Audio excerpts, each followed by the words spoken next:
Hello there and welcome to Secretum Histories. Tonight, as the world outside settles into quieter rhythms and the hours stretch gently forward, we're returning once again to the oldest memories humanity ever tried to preserve. Not the memories written neatly in chronicles or carved confidently into monuments, but the ones that feel uncertain even as they are recorded.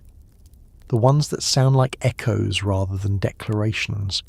The ones that survive not because they were fully understood, but because they refuse to disappear. This channel exists for moments like this, for slow listening, for histories that do not hurry toward conclusions, for stories that were never meant to be consumed quickly or resolved cleanly, but instead carried, revisited, and quietly contemplated. What we explore here is not spectacle, it is accumulation, layer after layer of belief, memory, fear, and interpretation, laid down across centuries by people trying to understand forces larger than themselves. Tonight's story begins far from certainty. It does not open with a clear date or a single authoritative text. It does not even begin with agreement. Instead, it begins in fragments scattered across cultures, languages, and traditions that never fully spoke to one another, yet somehow preserved the same unsettling idea. That there were beings who were not meant to arrive, yet did. That there were observers who were not meant to interfere, yet eventually did. That there were watchers who, at some point, crossed a boundary that had once seemed absolute. The story of the Watchers is not a single narrative. It is a convergence, a meeting point where ancient Near Eastern cosmology, early Jewish literature, later Christian interpretation, and lingering mythic memory overlap without ever fully aligning. To approach it responsibly requires patience, restraint, and a willingness to let the story unfold without forcing it into modern categories too quickly. These figures are often described as angels, but that word carries assumptions that did not exist when the earliest versions of the story were formed. They are sometimes portrayed as rebels, sometimes as teachers, sometimes as fallen beings, and sometimes as tragic ones. Yet the oldest layers of the tradition do not present them as villains in the way later retellings often do. What makes this story enduring is not the drama that later traditions added, but the quiet unease at its centre. The sense that there was once a world in which boundaries between realms were less clearly enforced, a world in which knowledge was not strictly separated from observation, a world in which the act of watching itself carried consequences.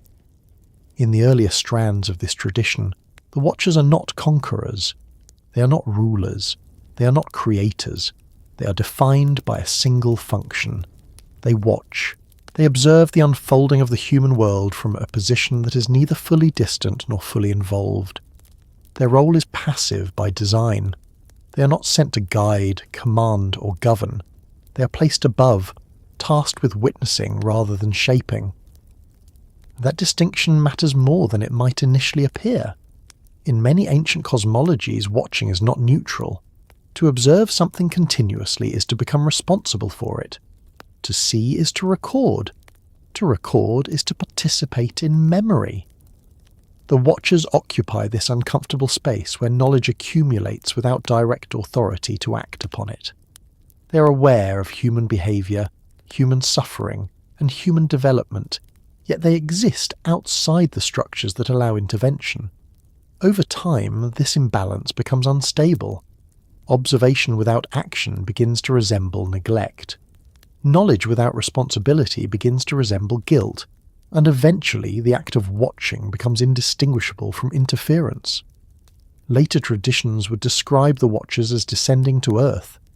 That phrase has been interpreted in countless ways, often coloured by theological agendas or symbolic readings. But in its earliest sense, descent does not imply arrival in the way modern imagination tends to picture it. There is no description of movement through space, no vessels, no spectacle. Descent describes a change in status, not a journey. It marks a shift from distance to proximity, from separation to entanglement. The Watchers do not arrive as strangers. They arrive as familiar presences crossing an invisible threshold. They move from observing humanity as an external phenomenon to engaging with it as participants. This transition is subtle in the texts. There is no dramatic announcement, no moment where the heavens open and the earth reacts. Instead, the story records a gradual erosion of boundaries that had once been taken for granted. What follows in later tellings is often framed as transgression. The Watchers are said to take human partners, to teach forbidden knowledge, to disrupt the natural order. But those elements appear unevenly and evolve over time.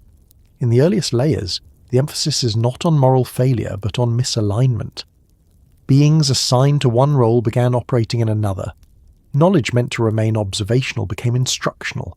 Distance meant to preserve order collapsed into closeness that generated consequences no one had fully anticipated.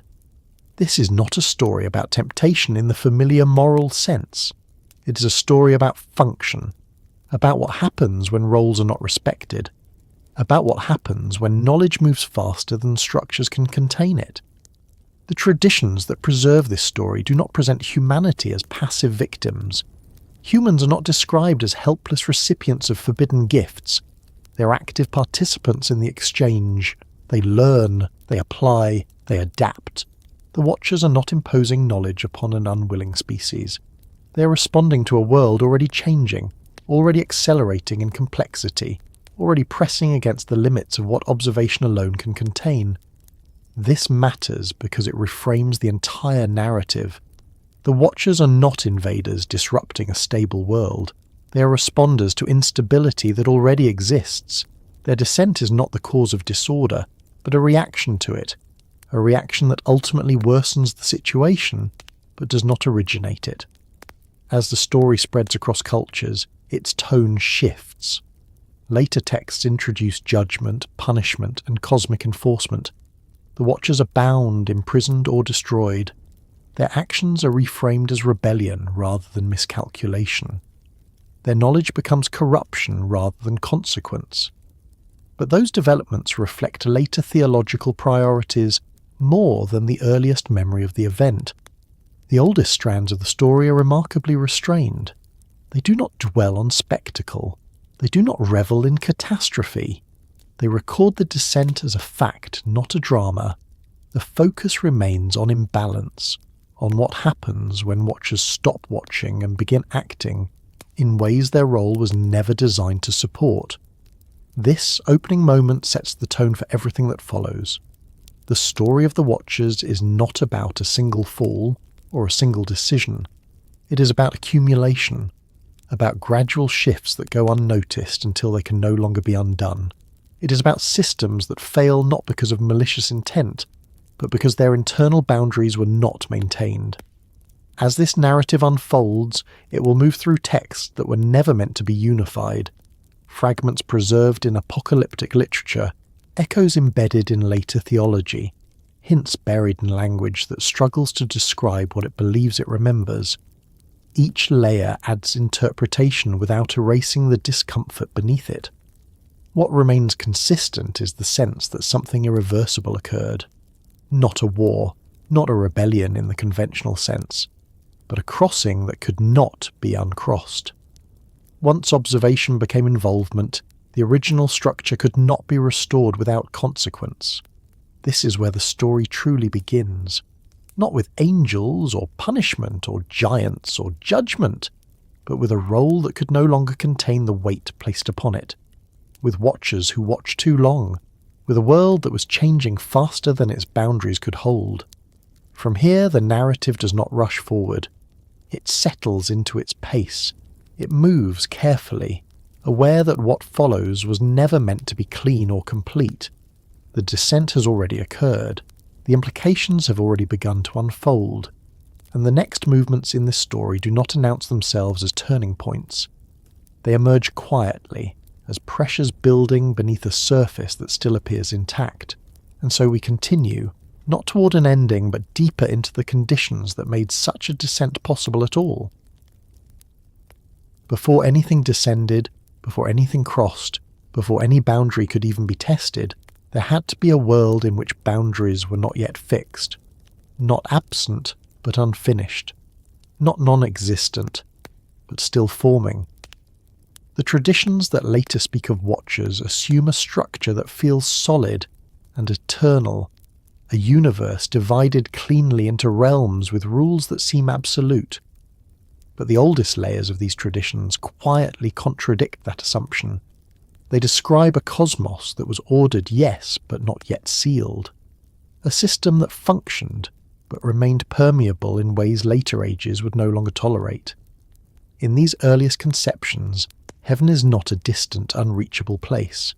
It is not yet a sealed domain separated from the human world by an unbridgeable gulf. It is a level of existence defined more by function than by distance. Heaven is where authority resides, where oversight originates, where patterns are observed and recorded. Earth, by contrast, is where process unfolds, where change occurs, where unpredictability is allowed to exist. The boundary between them is conceptual before it becomes enforced. This distinction matters because it shapes how the Watchers are originally understood. They are not crossing a forbidden line in a moral sense because the line itself is not yet rigid. They operate in a world where separation exists as expectation rather than law. Watching from above is appropriate, but proximity is not yet unimaginable. Observation is encouraged, but involvement has not yet been clearly prohibited. In many ancient Near Eastern cosmologies, order is not created fully formed. It emerges through stages. The world is assembled, adjusted, tested.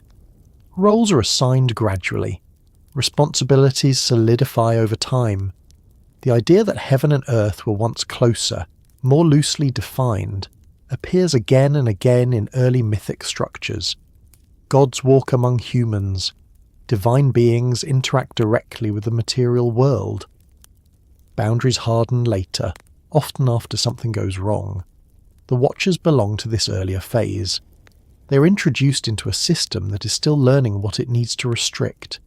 Their task is observational, but observation itself is treated as an active responsibility. To watch is to know. To know is to accumulate understanding. An accumulated understanding carries pressure.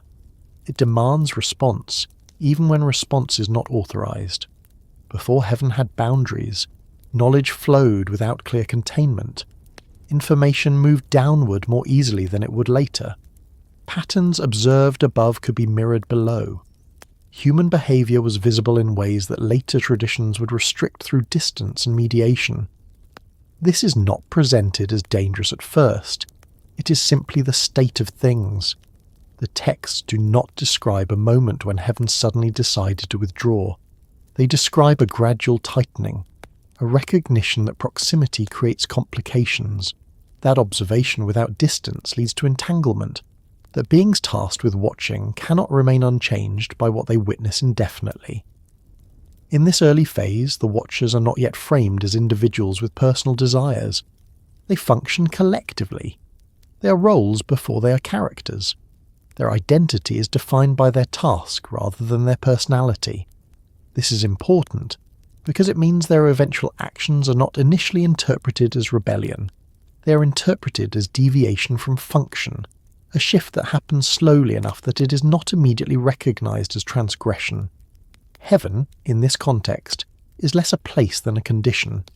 It represents order, stability, continuity. Earth represents flux, growth, decay, and unpredictability. The Watchers exist between these conditions, aligned with heaven but focused on earth. That in-between position is inherently unstable. It requires restraint that cannot be sustained indefinitely without reinforcement. Before boundaries harden, restraint relies on internal discipline rather than external enforcement. The Watchers are expected to maintain their role because it is understood, not because it is policed. There is no immediate consequence for proximity, no instant punishment for curiosity. The system assumes compliance rather than requiring it. This assumption proves fragile. The early tradition suggests that humanity at this time is not insignificant. Humans are not described as powerless or ignorant. They are developing rapidly.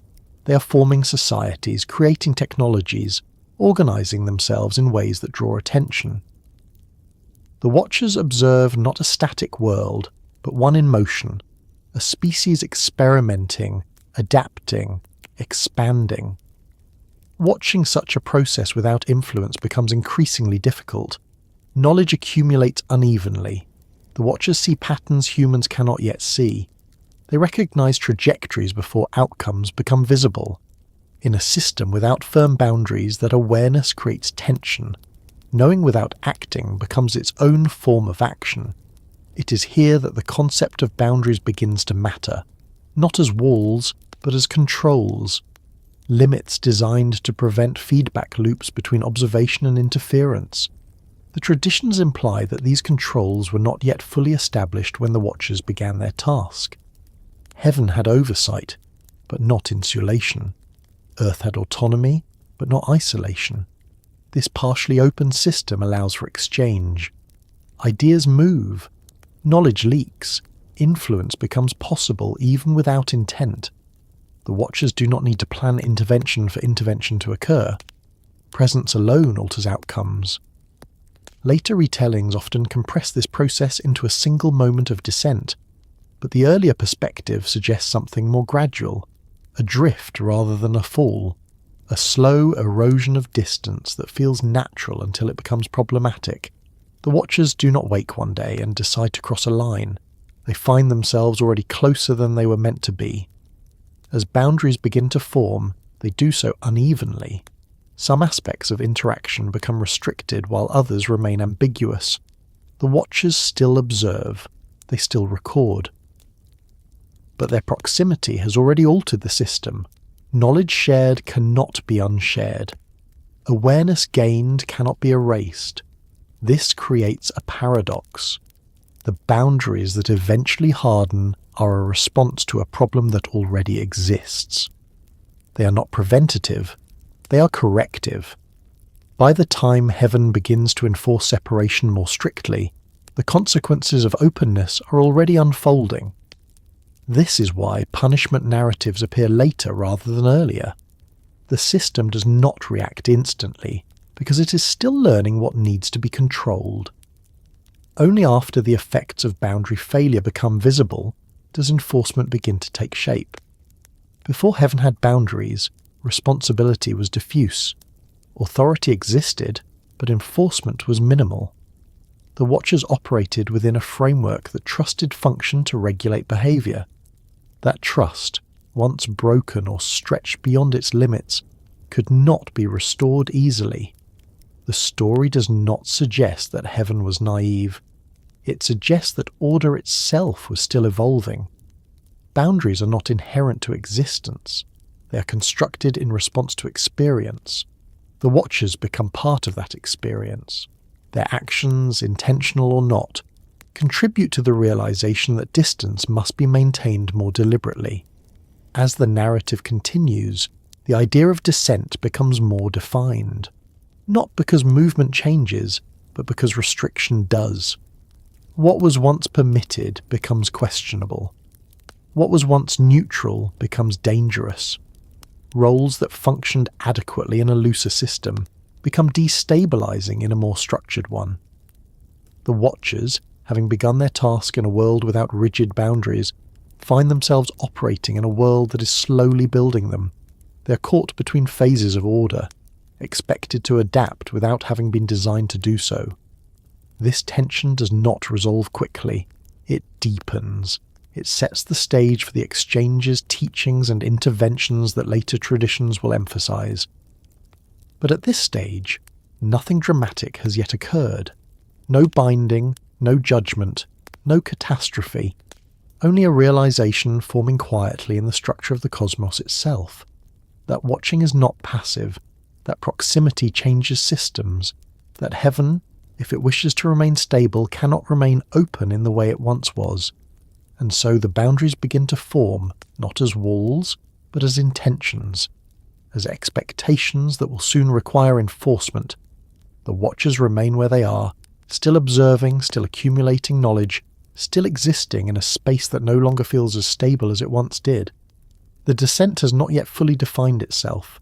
The consequences have not yet demanded response. But the conditions that will make both inevitable are now in place, continuing to build, quietly, beneath a structure that has not yet learned how to close itself. Long before any descent was recorded, before later traditions tried to mark a moment when something crossed from one realm into another, there existed a world that did not yet understand itself as divided in the way it would later become. This was not a primitive world lacking order, nor was it an idyllic one untouched by tension. It was structured, functioning, and already layered, but it operated according to assumptions that would not survive what came next. In this earlier phase, the human world is not portrayed as chaotic or insignificant. The texts that hint at this time describe societies already forming patterns of life that feel familiar. Communities organize themselves around work, ritual, memory, and continuity. Knowledge exists, but it is unevenly distributed. Skills are learned through imitation rather than instruction. Customs are inherited rather than codified. Humanity in this phase is not ignorant, but it is still largely reactive. People respond to the world rather than attempting to master it. Nature dominates experience. Seasons dictate survival. Weather is not background but authority. Floods, droughts, heat, and cold define the boundaries of possibility. The land is productive but unpredictable. Human effort can influence outcomes, but only within limits that are not yet clearly understood. There is no illusion of control. Adaptation is the primary strategy. Within this environment, early societies develop a strong sense of continuity with the world around them. There is little separation between daily life and what later traditions would call the sacred. Ritual is not abstract theology. It is practical alignment. Actions are performed because they are believed to maintain balance, not because they symbolize belief systems. The divine, whatever form it takes, is experienced as present but not intrusive. This presence is not overwhelming. Gods, spirits, or higher powers are acknowledged without constant fear. They are part of the environment rather than external judges. Their influence is felt indirectly, through conditions rather than commands. This creates a worldview in which responsibility is shared. Humans do not believe they control outcomes, but they also do not believe themselves to be powerless. The Watchers observe this world not at its beginning, but at a point of acceleration.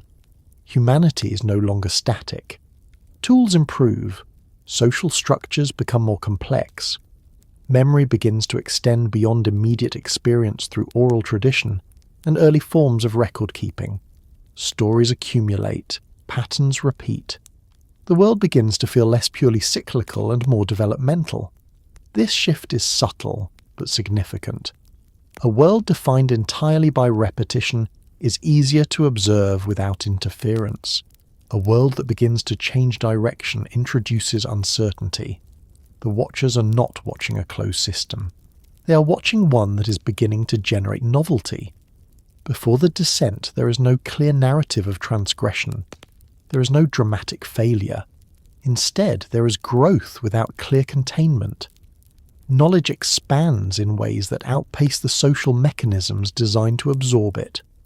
Practices emerge faster than ethical frameworks. Capabilities increase faster than wisdom. The tradition suggests that this imbalance is not initially recognized as a problem. Growth is not framed as danger. Expansion is not automatically suspect. It is only later, when consequences accumulate, that earlier conditions are reinterpreted as unstable. In this earlier world, humans do not yet conceive of forbidden knowledge in the way later texts will describe it. Knowledge is situational. It belongs to those who encounter it. There is no centralized authority deciding what should or should not be known. Learning occurs through experience, observation, and necessity. This creates uneven development. Some groups advance more quickly than others. Some techniques spread while others remain localized. Innovation exists alongside stagnation. There is no sense of universal progress, only pockets of adaptation responding to local pressures. The Watchers witness this unevenness. They see the same patterns repeated across different regions, similar solutions emerging independently, similar mistakes recurring. From their vantage point, human development is not random. It follows trajectories that become increasingly visible over time. This visibility is part of the problem. When patterns become clear, the temptation to intervene increases, not out of malice, but out of recognition. Knowing what comes next creates pressure. Seeing suffering that could be mitigated creates tension. Observing inefficiency invites correction. In a world without firm boundaries, this pressure has no clear outlet.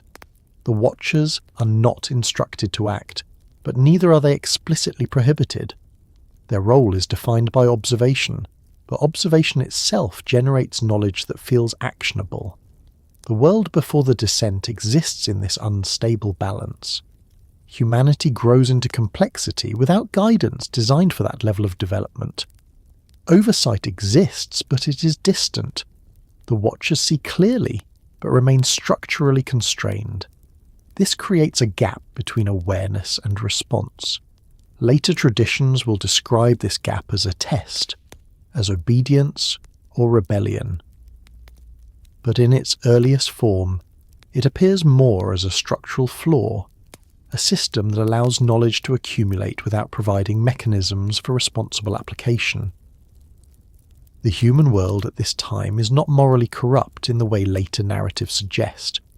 Violence exists, but it is not yet framed as cosmic offense. Inequality exists, but it is not yet moralized. Conflict exists, but it is localized. There is no sense of universal crisis. What exists instead is vulnerability.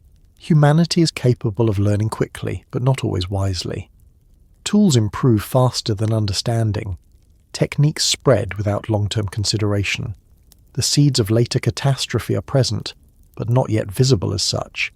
This is the context in which the watcher's role becomes increasingly difficult to maintain.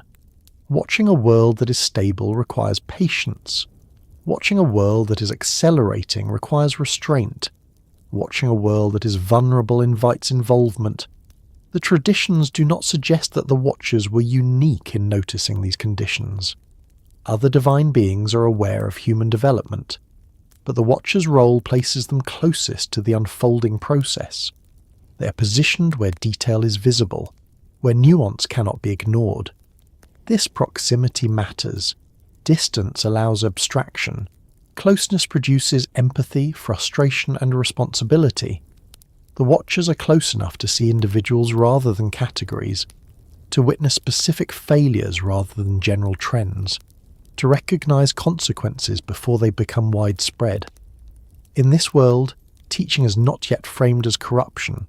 Sharing techniques is not inherently forbidden. Helping humans adapt is not automatically suspect. These assumptions will change later, but they do not yet exist. The descent, when it eventually occurs, is not into a world of innocence, nor into a world of depravity.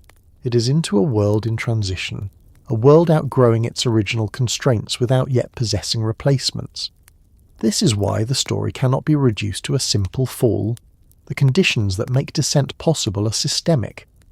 They arise from growth without governance, from awareness without authority, from proximity without insulation. The world before the descent is neither paradise nor chaos. It is a working system beginning to strain. Its structures hold, but only just. Its assumptions function, but increasingly feel outdated. The watchers do not create this strain. They witness it. Their eventual actions, whatever form they take, respond to pressures that already exist. This does not absolve them of responsibility, but it reframes it. Intervention does not originate from corruption, but from imbalance. As this phase draws toward its end, nothing dramatic signals the shift. There is no announcement, no rupture visible from within the human world. The conditions simply continue to intensify. Knowledge accumulates, complexity increases, vulnerability deepens. The descent does not arrive as an external disruption. It emerges from within this context, from a world that has outgrown the distance once sufficient to keep realms separate, from a system that no longer functions as designed. What follows will be remembered as transgression, but it begins as response, a response to a world changing faster than its structures can manage, a response shaped by proximity, awareness, and a lack of clearly enforced boundaries. This is the world that existed before the descent, not a mythic abstraction, but a living system approaching a threshold it does not yet recognize. And as the next movement in the story begins to take shape, the pressures already present continue to build, quietly carrying the narrative forward without pause or finality. The earliest texts that preserve the memory of these beings are careful with their language in a way that later traditions are not. They do not describe rulers, governors, commanders, or overseers in the administrative sense. They do not use the vocabulary of kingship or domination. Instead, they return again and again to a single idea, expressed through variations of the same term: watching, observing, keeping watch. This choice of language is not accidental, and it is not ornamental. In ancient thought, titles were functional before they were symbolic. A name described what something did, not what it claimed. To be called a watcher was to be defined by restraint, by presence without authority, by awareness without command. Ruling implies responsibility for outcomes. It implies the right to enforce decisions and the obligation to correct failure. Watching does not. Watching is passive by design. It gathers information. It records behavior. It notices deviation. But it does not intervene unless explicitly instructed to do so. In systems built on hierarchy, watching exists precisely because ruling is centralized elsewhere. The texts reflect this distinction with remarkable consistency. The watchers are never described as lawgivers. They do not establish cities. They do not organize societies. They do not distribute resources or enforce justice. These roles belong to other beings, whether divine or human, depending on the tradition. The watchers remain peripheral to governance, even as they are central to observation. This separation of roles is essential to understanding how the descent later becomes a problem. Watching without ruling creates an asymmetry. Knowledge accumulates without the authority to act upon it. Awareness grows without accountability for consequences. Over time, this imbalance produces strain. In the world these texts describe, authority flows downward through established structures. Command is deliberate and limited. Oversight exists to inform those structures, not to replace them. The watchers function as sensors within a larger system, not as decision-makers.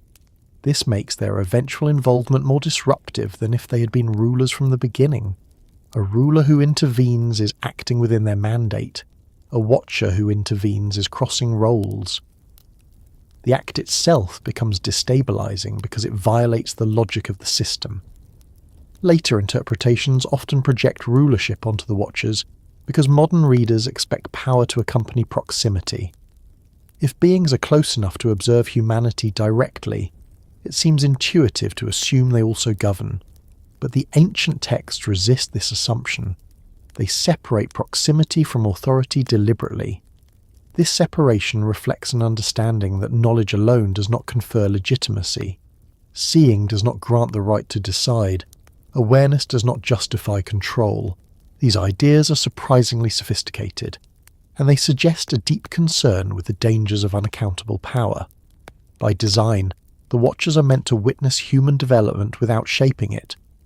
Their role allows the system to monitor change without interfering with autonomy. Humanity is permitted to grow, adapt, and fail within certain bounds.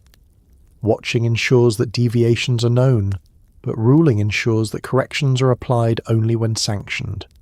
This distinction also protects the Watchers themselves. Ruling binds the ruler to outcomes. Watching preserves distance. It allows observation without entanglement. As long as the Watchers remain Watchers, they are insulated from responsibility for what they see. The texts imply that this insulation is necessary. Without it, observation becomes involvement. Knowledge becomes burden. Awareness becomes obligation. Watching ceases to be neutral. The fact that the texts emphasize watching rather than ruling suggests that this insulation was once considered sufficient. The system trusted distance to regulate behaviour. It assumed that those tasked with watching would maintain restraint because restraint was inherent to their role. This assumption would later prove optimistic. In early traditions, watching carries a sense of patience. It implies long durations, extended attention, and continuity across generations. The watchers are not monitoring events moment to moment. They are observing patterns across time. Their role is to notice trends rather than react to incidents. This temporal perspective further distinguishes them from rulers.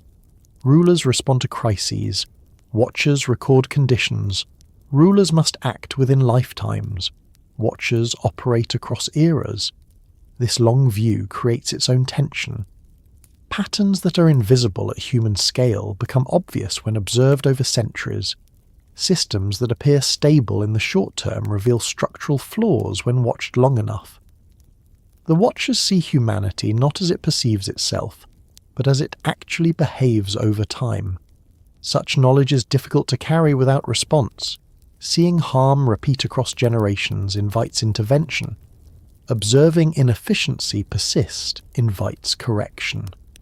Watching suffering without alleviation challenges the neutrality of observation. The texts do not suggest that the watchers were indifferent. They do not portray them as detached instruments. They are aware beings, capable of recognition and judgment, even if not authorized to enforce it. This awareness makes their role increasingly unstable as human complexity grows. Ruling would have allowed them to act openly, within a defined mandate. Watching traps them between insight and limitation. They know too much to remain uninvolved, yet possess no legitimate channel for action. This is why later traditions reinterpret their actions as rebellion. From the perspective of a system that values strict role separation, intervention by watchers looks like insubordination. But the earliest language does not frame it that way. It frames it as role confusion rather than defiance. The watchers are not described as seizing power. They are not portrayed as attempting to rule. Their actions, when they occur, are instructional rather than administrative. They teach. They reveal. They demonstrate. These are the behaviours of observers sharing knowledge, not rulers enforcing order. Teaching occupies an ambiguous space. It is not command, but it influences outcomes. It does not compel, but it empowers.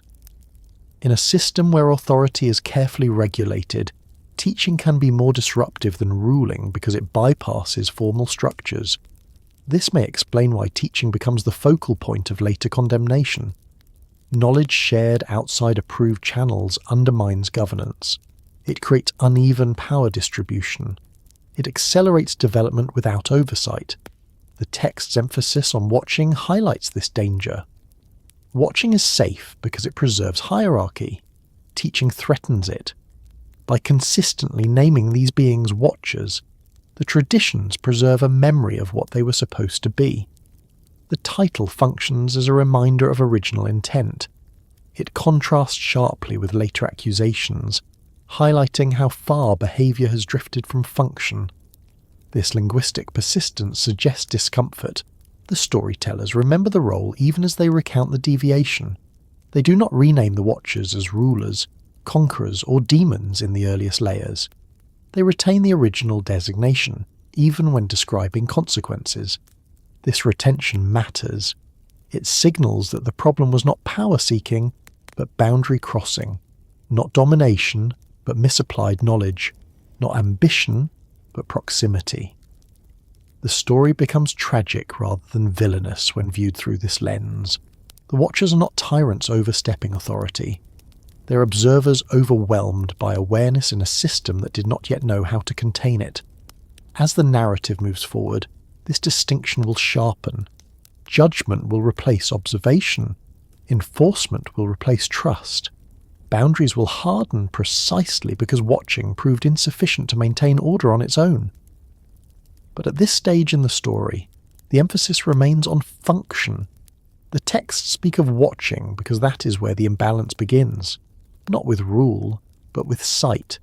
Not with power, but with knowledge. The descent that follows does not transform watchers into rulers. It exposes the instability of a system that relied too heavily on restraint without reinforcement. The watchers remain what they were named, even as the consequences of that role unfold. And so the narrative continues, not yet into punishment or collapse, but deeper into the implications of watching a world that no longer fits the assumptions under which observation alone was once enough. In the earliest layers of this tradition, knowledge occupies a strangely quiet position. It is present everywhere, shaping outcomes and altering trajectories, yet it is rarely described as something deliberately handed down.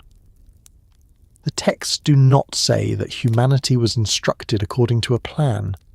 They do not describe a moment when higher beings gathered people together and announced revelations meant to transform the world. Instead, knowledge appears as something that was seen first, understood gradually, and only later transmitted in fragments that were never fully contained. This distinction matters because it reframes the entire narrative. If knowledge was given, then responsibility lies primarily with the giver. If knowledge was observed, responsibility becomes diffuse. Observation creates awareness without intent. It allows understanding to emerge without permission. What follows is not a gift, but a leakage. The watchers are positioned in a role where knowledge accumulates naturally. They see processes unfold. They witness cause and effect repeatedly. Over time, patterns become obvious. The human world reveals its mechanics through repetition. What seems unpredictable at ground level becomes legible when viewed across generations. This is the kind of knowledge the watchers possess first. It is not technical instruction. It is structural understanding. They see how societies organize themselves under pressure. They see which behaviors lead to stability and which lead to collapse. They observe how scarcity produces innovation and how abundance produces complacency. They recognize cycles that humans, bound to shorter lifespans, struggle to perceive. None of this requires teaching. It exists whether or not it is shared. The danger emerges not from the existence of this knowledge, but from proximity. From the fact that those who possess it are close enough to those who do not. The earliest texts suggest that knowledge passed downward not through formal transmission, but through exposure. Humans learned by watching those who watched them, by imitating behaviors that appeared effective, by noticing techniques that worked when others failed. This is not instruction. It is diffusion. In such a system, no single moment marks the transfer of knowledge. There is no clear boundary where ignorance ends and understanding begins. Change happens unevenly. One group learns something earlier than another. One technique spreads while another remains isolated. Innovation is incremental, not revelatory. This gradual diffusion makes later judgments difficult. It is hard to condemn a moment that never clearly occurred. There is no singular act of betrayal to point to, only a process that unfolded over time. Knowledge moved because systems allowed it to move. The watchers in this phase are not depicted as intending to transform humanity. They do not arrive with plans. They do not appear with objectives. They are witnesses who begin to understand more than the system anticipated they would. This understanding creates a problem that the texts never fully resolve. Knowledge that exists but is not meant to be applied still exerts influence. Awareness shapes behavior even when action is withheld. The watchers cannot unsee what they see. They cannot unknow patterns once recognized. The temptation to share does not arise from ambition, but from recognition. When you know why something fails, it becomes difficult to watch it fail again without response.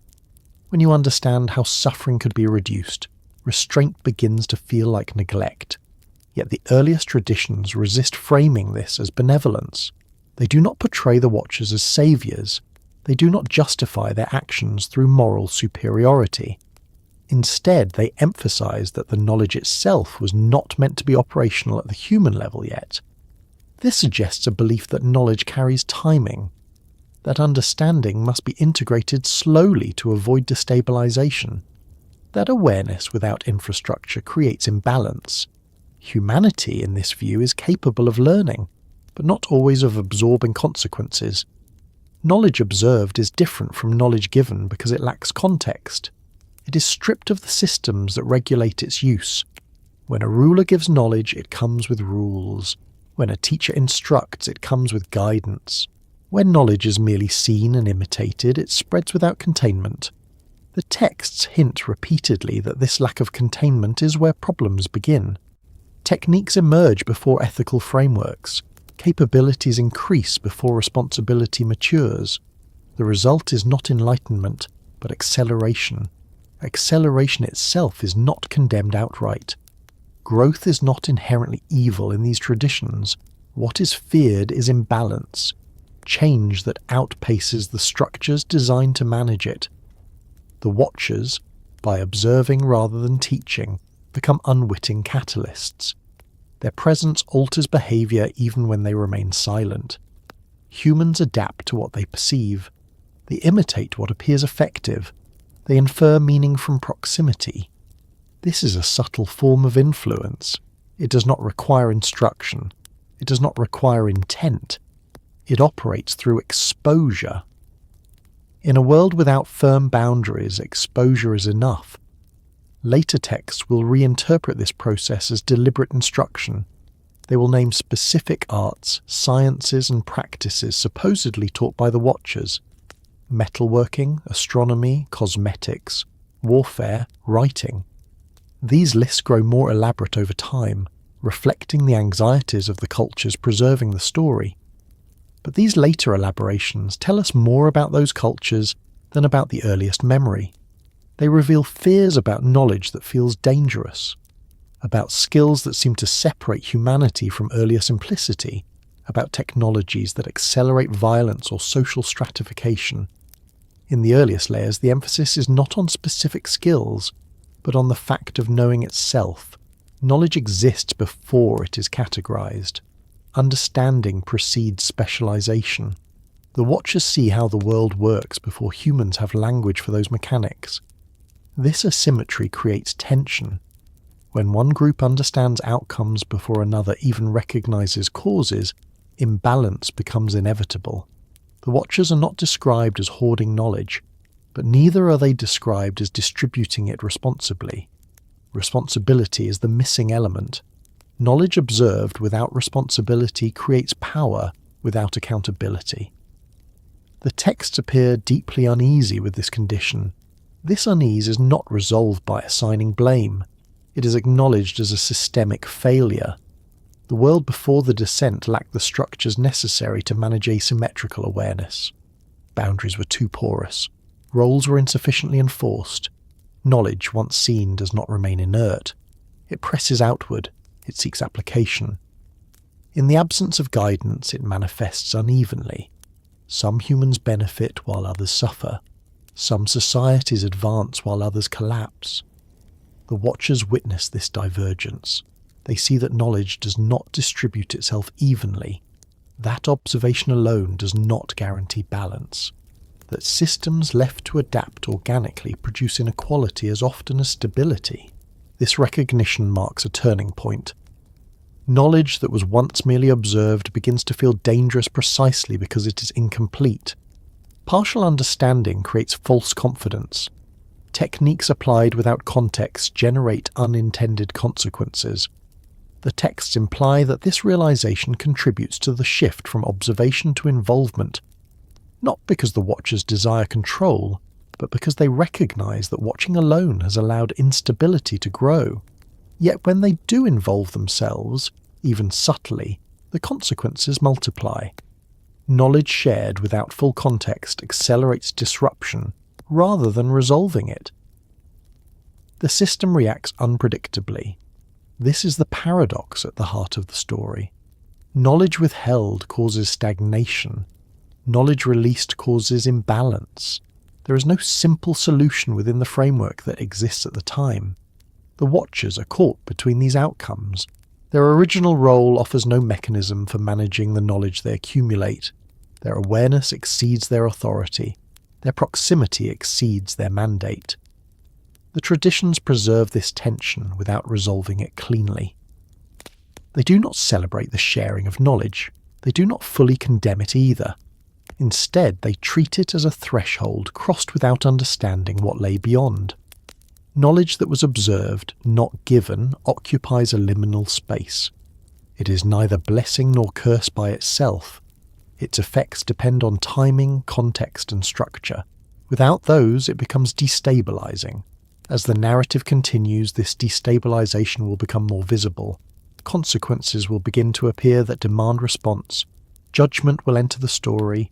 Boundaries will harden. Roles will be enforced. But at this stage, the story remains unresolved. Knowledge has not yet destroyed the world. It has merely begun to strain it. The effects are subtle. The system still functions, but with increasing friction. The watchers remain where they are, still watching, now burdened with understanding they cannot discard. Humanity continues to adapt, now influenced by patterns it does not fully comprehend. The descent has not yet reached its most visible form. But the conditions that will make it irreversible are already in motion, carried forward by knowledge that was never formally given, yet could no longer remain unseen. When later traditions speak of descent, the language itself invites misunderstanding. Modern imagination tends to fill the word with motion, spectacle, and destination. We imagine a starting point and an end point, a movement through space, a before and an after, separated by visible distance. But the earliest texts that preserve this idea do not describe descent as travel. They do not describe arrival. There is no moment where the watchers are said to come from somewhere else and land among humanity. Instead, descent refers to a shift in state, a change in relationship, a crossing that alters function without changing location. This distinction is essential. Without it, the entire story becomes distorted. Descent without arrival means that nothing new appears in the world at the moment of descent. No unfamiliar beings step into human awareness. No external force disrupts daily life. The watchers were already present in the sense that mattered. They were already watching, already aware, already positioned close enough for influence to occur. Descent does not introduce proximity, it acknowledges it. In the earliest layers of the tradition, the watchers do not descend into the human world as outsiders. They are not foreign entities entering a closed system.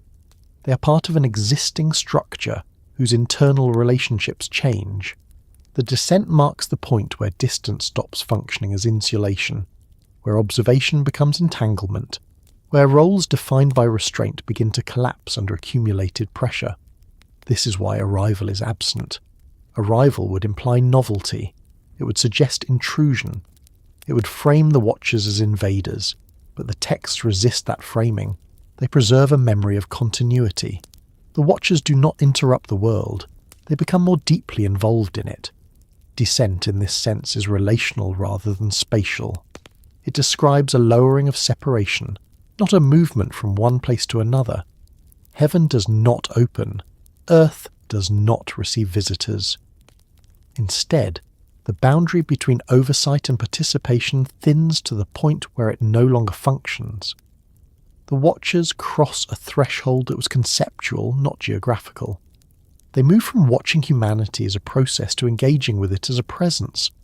This engagement does not require physical manifestation as later imaginations would insist. Influence does not require embodiment in the way modern narratives expect. Proximity of awareness is as such. The text suggests that descent happens gradually. There is no sudden declaration, no clear line where one can say this moment marks the fall. Instead, the language shifts almost imperceptibly. Observation gives way to interaction. Awareness begins to shape response. Knowledge begins to influence outcome. This gradualness is uncomfortable for later traditions that seek clear moral boundaries. It complicates judgment. It makes responsibility harder to assign. A single act can be condemned. A process unfolding over time resists simple blame. Descent without arrival preserves this ambiguity. It acknowledges that the watchers did not intend to violate a boundary. they may not have fully recognized as fixed. They do not set out to leave heaven and enter earth. They remain where they are while the system around them changes. This is why later texts struggle to describe the moment. They reach for metaphors of falling, binding, exile, and imprisonment. But these metaphors belong to a later stage. At the point of descent itself, the experience is quieter, more internal, less dramatic. The Watchers experience descent as responsibility rather than displacement. Their awareness now carries consequences. Their knowledge begins to demand response. What they see can no longer be held without effect. This shift alters their relationship to humanity. Before descent, humans are subjects of observation. After descent, they become participants in an exchange, not because the Watchers impose themselves, but because distance no longer protects neutrality. The absence of arrival also explains why the human world does not record a sudden disruption. There is no memory of beings appearing from the sky, no collective shock, no event that would be preserved as a clear turning point. Instead, changes appear as developments, as innovations, as shifts in behaviour that feel organic rather than imposed. Later traditions reinterpret these developments as gifts or corruptions because they look back from a world that has already hardened its boundaries. But in the moment, they feel like progression, like adaptation, like humanity learning faster than before. This reinterpretation reveals anxiety rather than memory. Cultures that later preserved these texts were already living in worlds where knowledge was regulated, authority centralized, and boundaries enforced. From that perspective, earlier openness appears dangerous. What once felt natural becomes suspect. Descent without arrival preserves the memory of that earlier openness. It resists later attempts to retrofit drama onto what was originally a structural shift. The Watchers do not arrive because they were never absent in the way arrival implies. The text describe descent as a lowering of restraint, a change in posture rather than position. Watching from above becomes watching alongside. Observation becomes shared presence. This change has consequences that ripple outward. Humans begin to perceive patterns differently. Techniques spread more rapidly.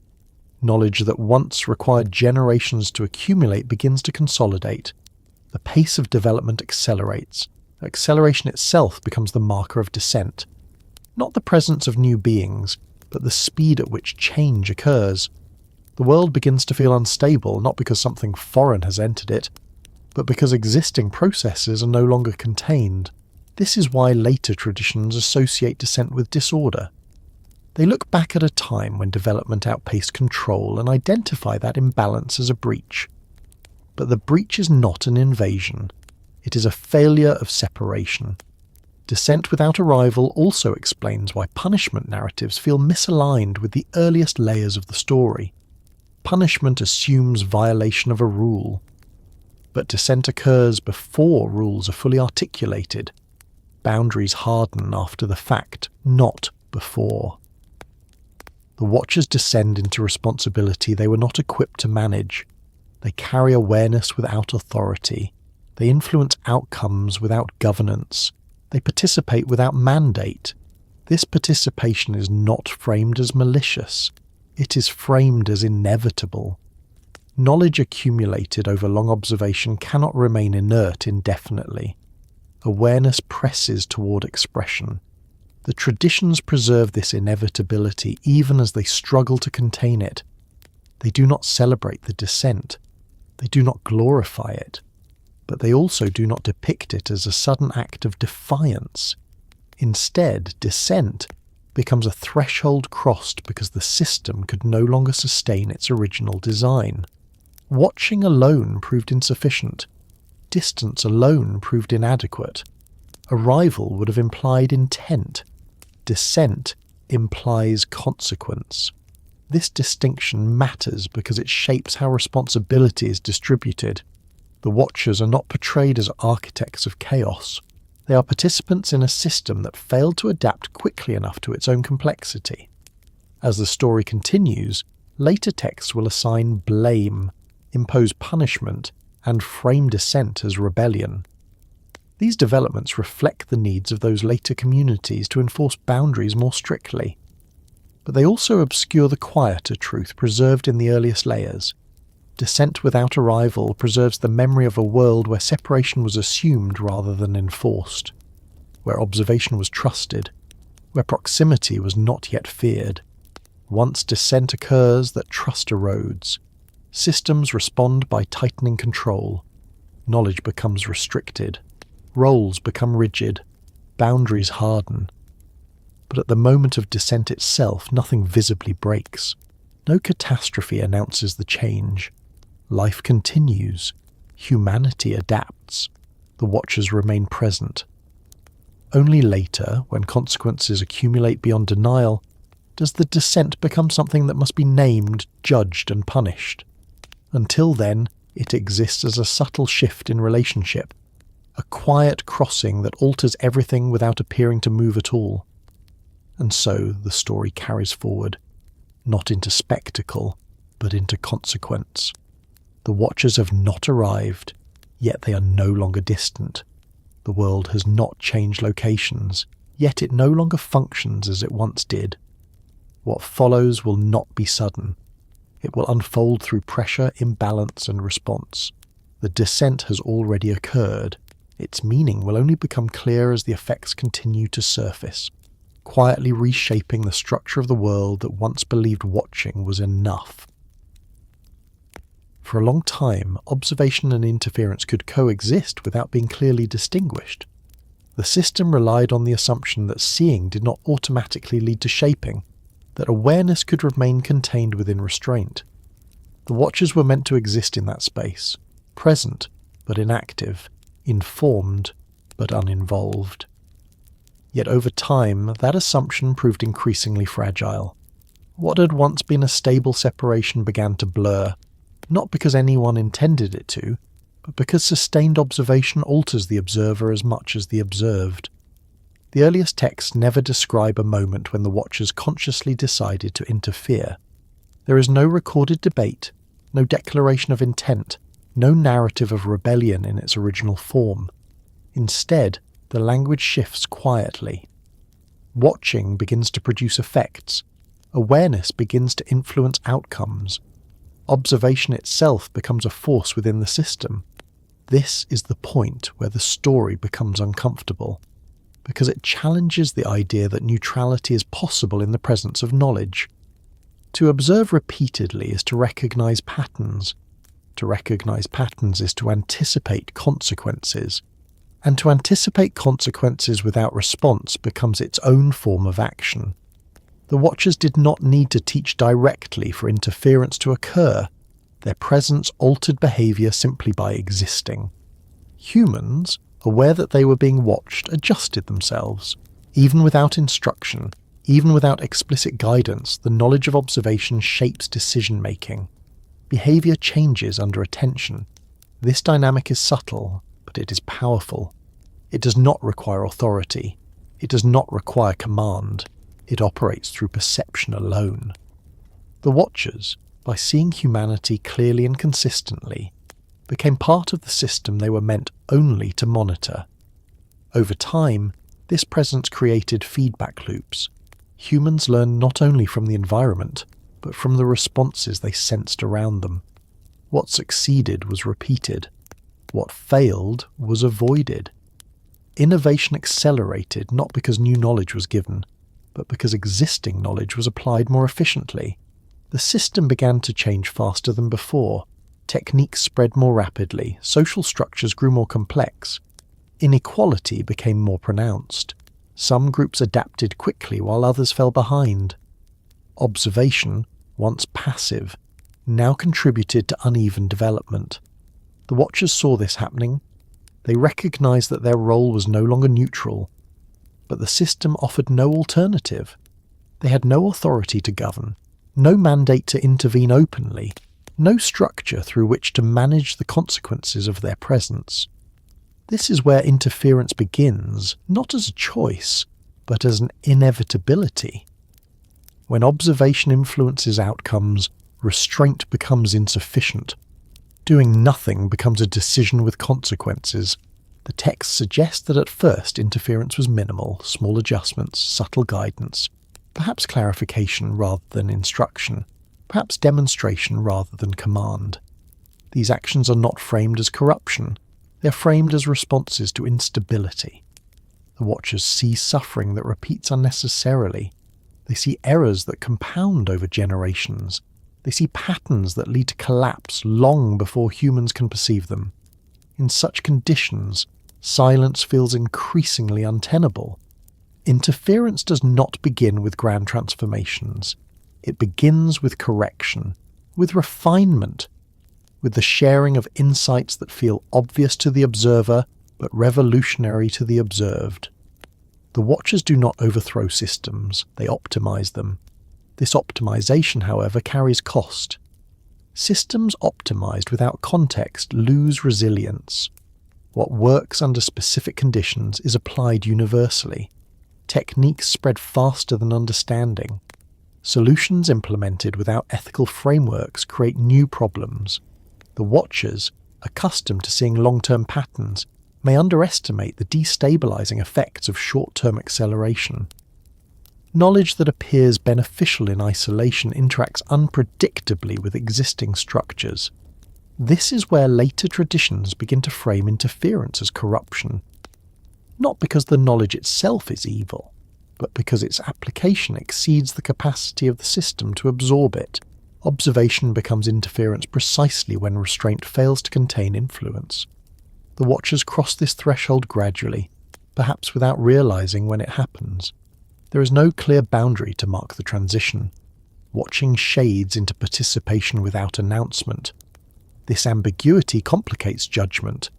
It is difficult to condemn an act that does not feel like an act. The earliest traditions preserve this discomfort. They do not portray the watchers as villains. They portray them as misaligned. The problem is not intent, but effect. Interference produces outcomes that cannot be undone. Knowledge shared cannot be retracted. Skills learned cannot be unlearned. Once acceleration begins, slowing it becomes nearly impossible. The watchers witness these consequences unfolding. They see that their interference has not stabilized the system, but strained it further. Inequality widens. Conflict intensifies. Human activity grows louder, more concentrated, more disruptive.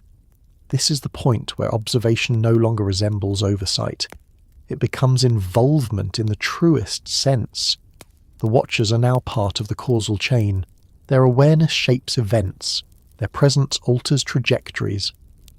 The texts begin to reflect this shift through tone rather than declaration. Language becomes heavier.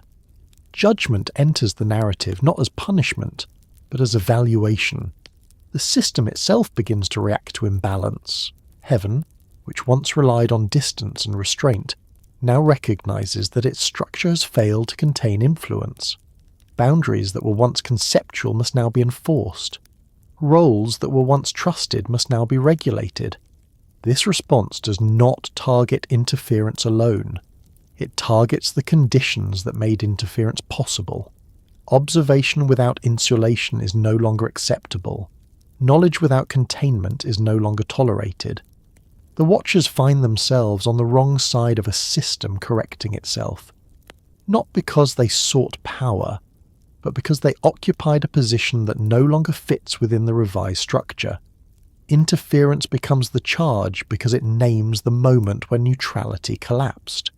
Watching was no longer enough. Seeing required response. Response created imbalance. Imbalance demanded enforcement. This is where later traditions begin to harden the narrative. Interference becomes sin. Teaching becomes corruption. Dissent becomes rebellion. These interpretations simplify a process that was originally gradual and unresolved. But the earliest memory remains quieter. It remembers a time when watching became too heavy a burden to carry without consequence, when awareness created responsibility that the system could not accommodate. The watchers do not disappear at this point. They remain present, still observing, now under scrutiny. Their role is questioned. their actions reinterpreted, their proximity reframed as violation. The descent has not yet reached its punitive stage. Judgment has not yet been executed. But the system has recognized that something irreversible has occurred. Observation has become interference. The boundary that once relied on restraint has failed. What remains is the need to restore order through separation rather than trust. As the narrative moves forward, this recognition will shape everything that follows. The story will no longer be about watching, but about consequence. Not about knowledge, but about containment. The watchers, once silent witnesses, now stand at the center of a system reasserting control. The world they observed continues to change, now under the weight of accelerated complexity and growing instability. Nothing resolves here. No conclusion is reached. The shift simply settles into place, altering the direction of the story without announcing itself as an ending. Interference has occurred, not as a dramatic act, but as a condition that can no longer be denied.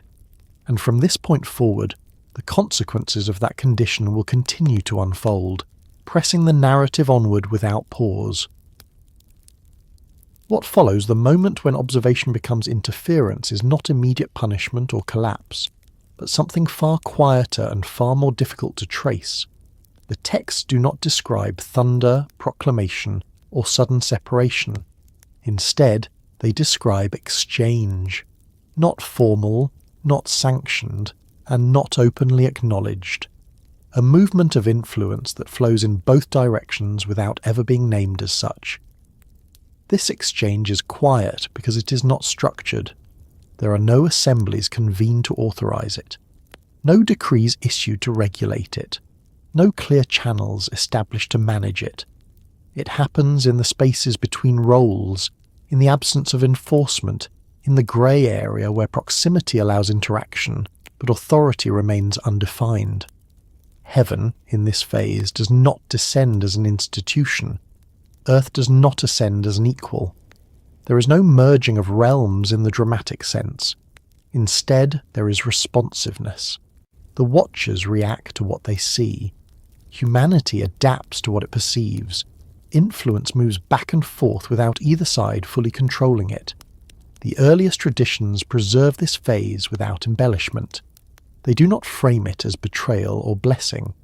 They describe it as a condition. Heaven becomes aware of Earth not only as a subject of observation, but as a participant capable of altering the balance of the system. Earth becomes aware of heaven not as distant oversight, but as something responsive, something close enough to matter. This awareness changes behavior on both sides. For the watchers, continued observation now carries consequence. What they witness no longer remains abstract. Patterns they once recorded now demand interpretation. Interpretation demands judgment. Judgment, even when unspoken, shapes response. For humanity, the sense of being observed shifts. What was once implicit becomes perceptible. People respond not to instruction, but to presence. Actions are repeated or avoided based on subtle feedback, rather than explicit command. Cultural memory begins to encode what works and what does not with increasing speed. This exchange is not equal, but it is reciprocal. Heaven does not dictate outcomes, but it influences conditions. Earth does not command oversight, but it responds to it. The system becomes interactive rather than hierarchical. The texts suggest that this interactivity was not originally considered dangerous. It feels natural within a world where boundaries were still forming. Exchange does not yet imply violation. It implies responsiveness. A living system adjusting itself. The danger lies in scale. Small exchanges remain manageable. Large ones do not.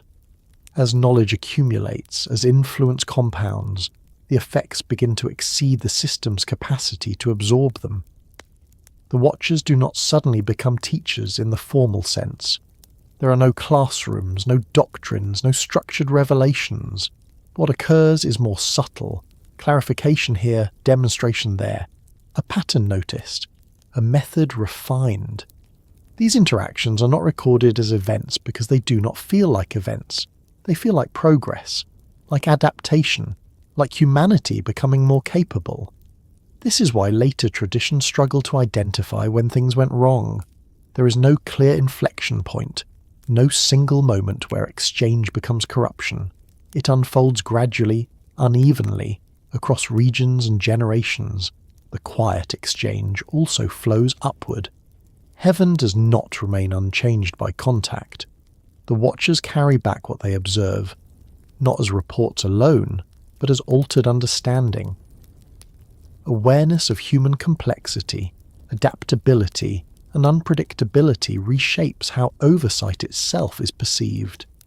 The idea that humanity is passive or simple becomes increasingly difficult to maintain. Humans are no longer merely subjects of management. They are agents capable of responding creatively to influence. This recognition creates tension within the system. Structures designed to monitor a predictable world now confront a dynamic one. Oversight mechanisms lag behind development. Authority becomes reactive rather than anticipatory. The exchange thus destabilizes both sides. Earth accelerates beyond its original constraints. Heaven realizes that distance alone is no longer sufficient to preserve order, yet still, no enforcement follows. The system hesitates. Boundaries have not yet hardened. Trust in restraint persists longer than it should. This hesitation is crucial. It allows the exchange to deepen, influence compounds, knowledge spreads further, the gap between capacity and governance widens. The traditions preserve this phase without moral framing because, at the time, morality has not yet been imposed upon it. What occurs is not judged immediately as wrong. It is experienced as change. The watchers themselves are not yet condemned. They remain in their role, even as that role shifts. Their identity as watchers persists even as watching now includes response. This persistence matters. It means that the system still expects restraint, even when restraint is no longer fully possible. The watchers are caught between expectation and reality. The exchange becomes quieter as it becomes more pervasive. There are fewer obvious markers, fewer identifiable actions. Influence operates through culture, memory, and imitation rather than direct intervention. Human societies begin to reflect this influence without recognizing its source. Practices emerge that feel intuitive rather than taught. Techniques develop that seem discovered rather than given. The origin of knowledge becomes diffuse. This diffusion protects the exchange from scrutiny. Without clear sources, accountability dissolves. No single act can be condemned. No individual can be blamed. The system changes without knowing who changed it. The texts hint that this diffusion is what ultimately alarms the higher structures. Influence that cannot be traced cannot be regulated. Knowledge that cannot be contained cannot be managed.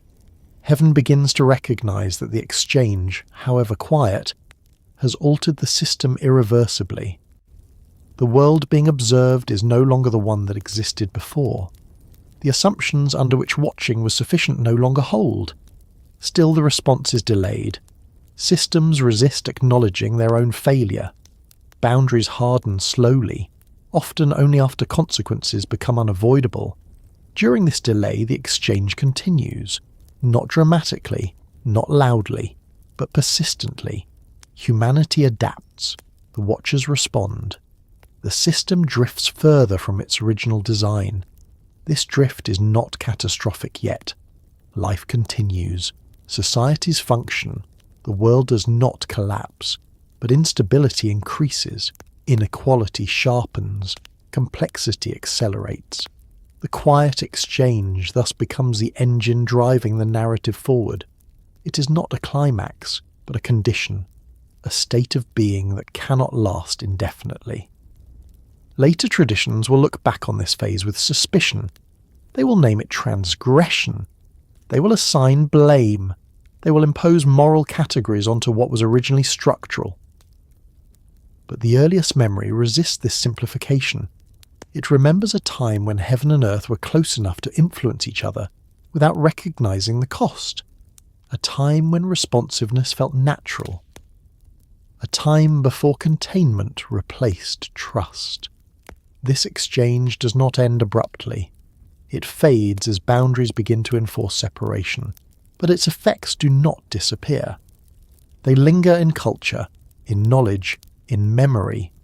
The Watchers remain present through this phase, still observing, still responding, now under growing tension. Humanity continues to change, now carrying knowledge whose origin it no longer remembers. Nothing resolves here. No judgment falls yet. No binding occurs. The exchange simply continues, quietly altering the trajectory of both realms. And as the narrative moves forward, the system's tolerance for this condition begins to erode. What was once allowed through trust will soon be constrained through force. But for now, the exchange remains unacknowledged, shaping the world without announcing itself, carrying the story onward into the pressures that will eventually demand a reckoning. There is a limit implied throughout these traditions, even before it is ever stated outright. A boundary that exists not between places, but between categories of understanding. The Watchers are not omniscient. They are not granted complete access to the structure of reality. Their role comes with permissions, and those permissions define what they are allowed to know, not simply what they are allowed to do. This distinction is subtle, but it sits at the core of the story. The problem that eventually unfolds is not that the Watchers knew too much in an absolute sense. It is that they knew enough to destabilize a system that was never designed to accommodate partial, asymmetrical understanding. What the Watchers were allowed to know was observational knowledge. They could see processes unfold. They could trace outcomes backward to causes. They could recognize patterns that repeated across time and geography. This kind of knowledge is descriptive rather than prescriptive. It explains how things work, not how they should work. They were permitted to understand the mechanics of the world, but not its governance. They could see what happened when certain conditions were met, but they were not authorized to decide which conditions should be created. This separation was meant to preserve order. Knowledge of function without knowledge of authority keeps roles intact. The Watchers understood natural cycles. They saw how seasons affected survival. They observed how human societies responded to scarcity and abundance. They recognized how conflict emerged from competition over limited resources. They saw how cooperation produced stability and how fragmentation led to collapse. They also understood limits. They saw where human capability ended. They observed the points at which effort failed to overcome environmental constraint. This awareness created empathy, but also tension. Knowing where failure was inevitable without knowing whether intervention was permitted placed them in an uncomfortable position. What they were not allowed to know was the deeper logic governing timing. They did not possess full understanding of when a system was ready to absorb change without breaking. They did not have access to the criteria by which advancement was supposed to be paced. They could see what was possible, but not what was appropriate. This limitation matters because it means their knowledge was incomplete by design. They were given insight without context, understanding without mandate, awareness without authority. The tradition suggests that this limitation was intentional. Knowledge of governance is what confers power. To know how systems should be adjusted is to hold responsibility for outcomes. That responsibility remained centralized elsewhere. The Watchers' knowledge was meant to inform oversight, not action. Their awareness was supposed to feed upward, contributing to evaluation rather than execution. But as the quiet exchange deepened, this upward flow became less clearly regulated. The Watchers began to operate in a space where the distinction between knowing and acting blurred. They saw consequences approaching before they became visible. They recognized instability before it manifested as crisis. And yet they did not know whether intervention would preserve or disrupt the system. This uncertainty is crucial.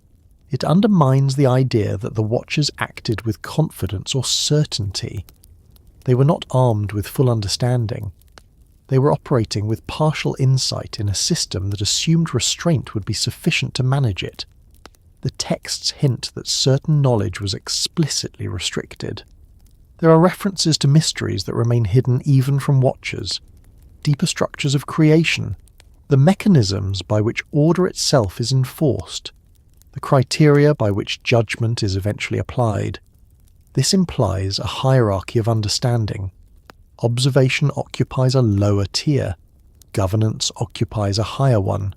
The watchers exist below the threshold where decisions are finalized.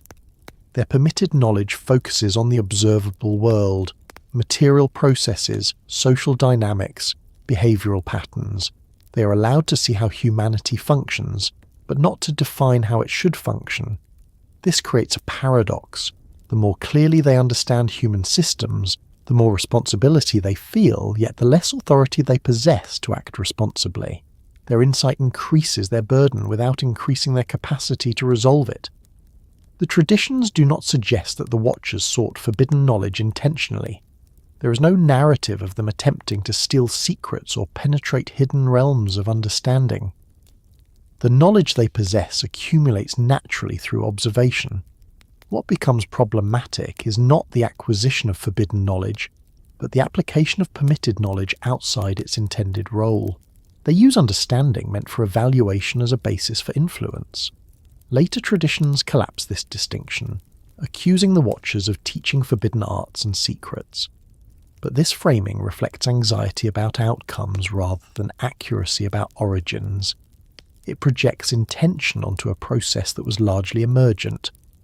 The earliest layers preserve a more restrained view.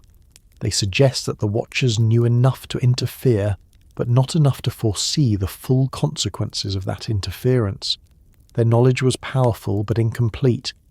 This incompleteness explains much of what follows. When knowledge is partial, solutions tend to overshoot. Interventions solve immediate problems while creating larger ones. Acceleration replaces balance. The Watchers understand how to improve efficiency, but not how to preserve resilience. They recognize how to increase output, but not how to manage inequality. They see how to reduce certain forms of suffering while inadvertently amplifying others. This is not malevolence, it is limitation. The traditions are careful not to portray the Watchers as possessing divine omnipotence. They are elevated, but not absolute. Their insight surpasses human perspective, but remains bounded by role. This boundedness is what makes their story tragic rather than monstrous. They are not villains exploiting forbidden knowledge. They are observers overwhelmed by permitted knowledge they were never meant to operationalize. The system trusted that knowing without acting was possible, that awareness could remain contained, that observation would not produce compulsion. This trust proves misplaced. As knowledge accumulates, restraint becomes harder to sustain. Understanding presses toward expression. Awareness seeks outlet.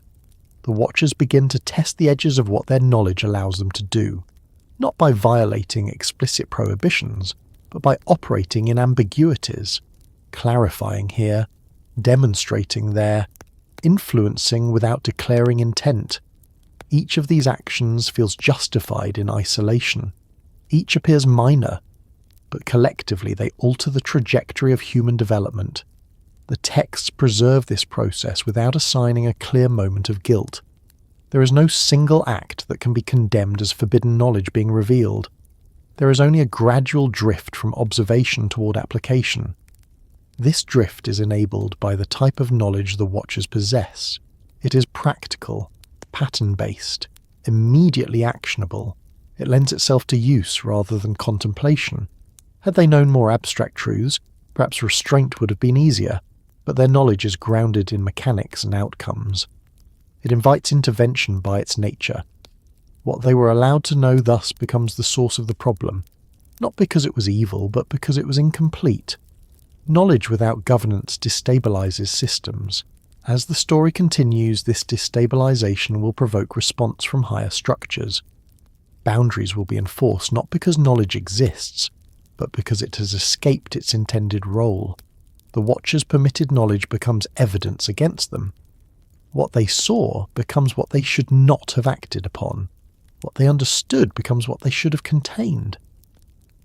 But at this stage in the narrative, judgment has not yet fallen. The system is still tolerating ambiguity, still assuming restraint can be restored. The Watchers remain in place, carrying knowledge they were allowed to know, now aware that knowing itself has consequences they were never equipped to manage.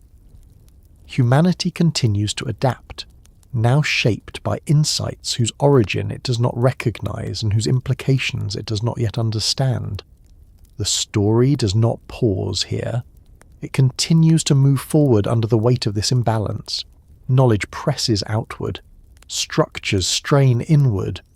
What the Watchers were allowed to know has already changed the world.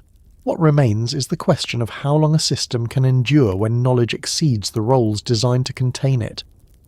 That question is not answered yet. It lingers, unresolved, as the narrative continues to unfold into the pressures that will soon demand more than quiet restraint. There comes a point in every system built on observation where awareness stops feeling like advantage and begins to feel like weight. The traditions do not mark this point with drama or declaration. They do not record a sudden shift in attitude or a moment of regret. Instead, they allow the burden to emerge gradually, carried quietly by those who see more than they can resolve. For the Watchers, knowledge does not arrive as revelation. It accumulates. Layer upon layer of understanding settles over time, each insight resting on the last. At first, this accumulation feels neutral. Seeing patterns brings clarity. Recognizing causes brings coherence. The world appears more legible, more predictable, more understandable. But legibility changes responsibility. To understand why something happens is to feel accountable for its continuation.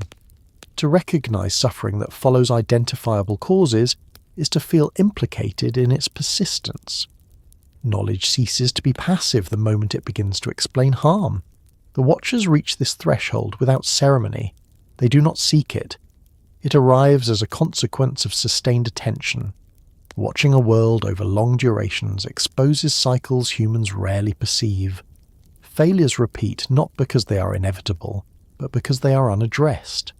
Inefficiencies persist not because solutions do not exist, but because they are not recognized in time. This realization transforms knowledge into burden. What was once descriptive becomes evaluative. Seeing becomes judging, even if no verdict is spoken. Awareness begins to carry moral weight without formal authority. The traditions do not describe the Watchers as suffering in a human sense, but they do describe constraint, a growing tension between what is known and what can be done. The burden is not emotional alone, it is structural. Knowledge has no outlet within the role assigned. This is the core of the problem. The Watchers are not permitted to act as governors. They cannot enforce change. They cannot restructure societies. Yet they understand the trajectories unfolding before them with increasing clarity.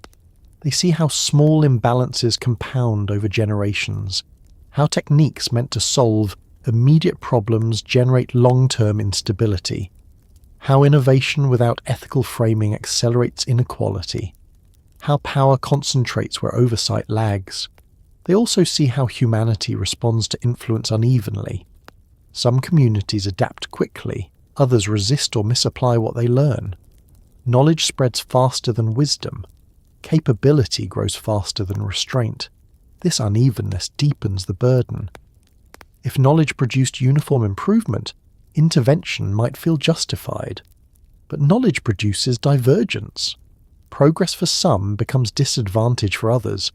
Solutions in one context become disasters in another. The Watchers cannot correct selectively without becoming rulers. They cannot distribute insight evenly without imposing structure. Every possible response threatens to exceed their mandate. This paralysis intensifies the weight of knowing.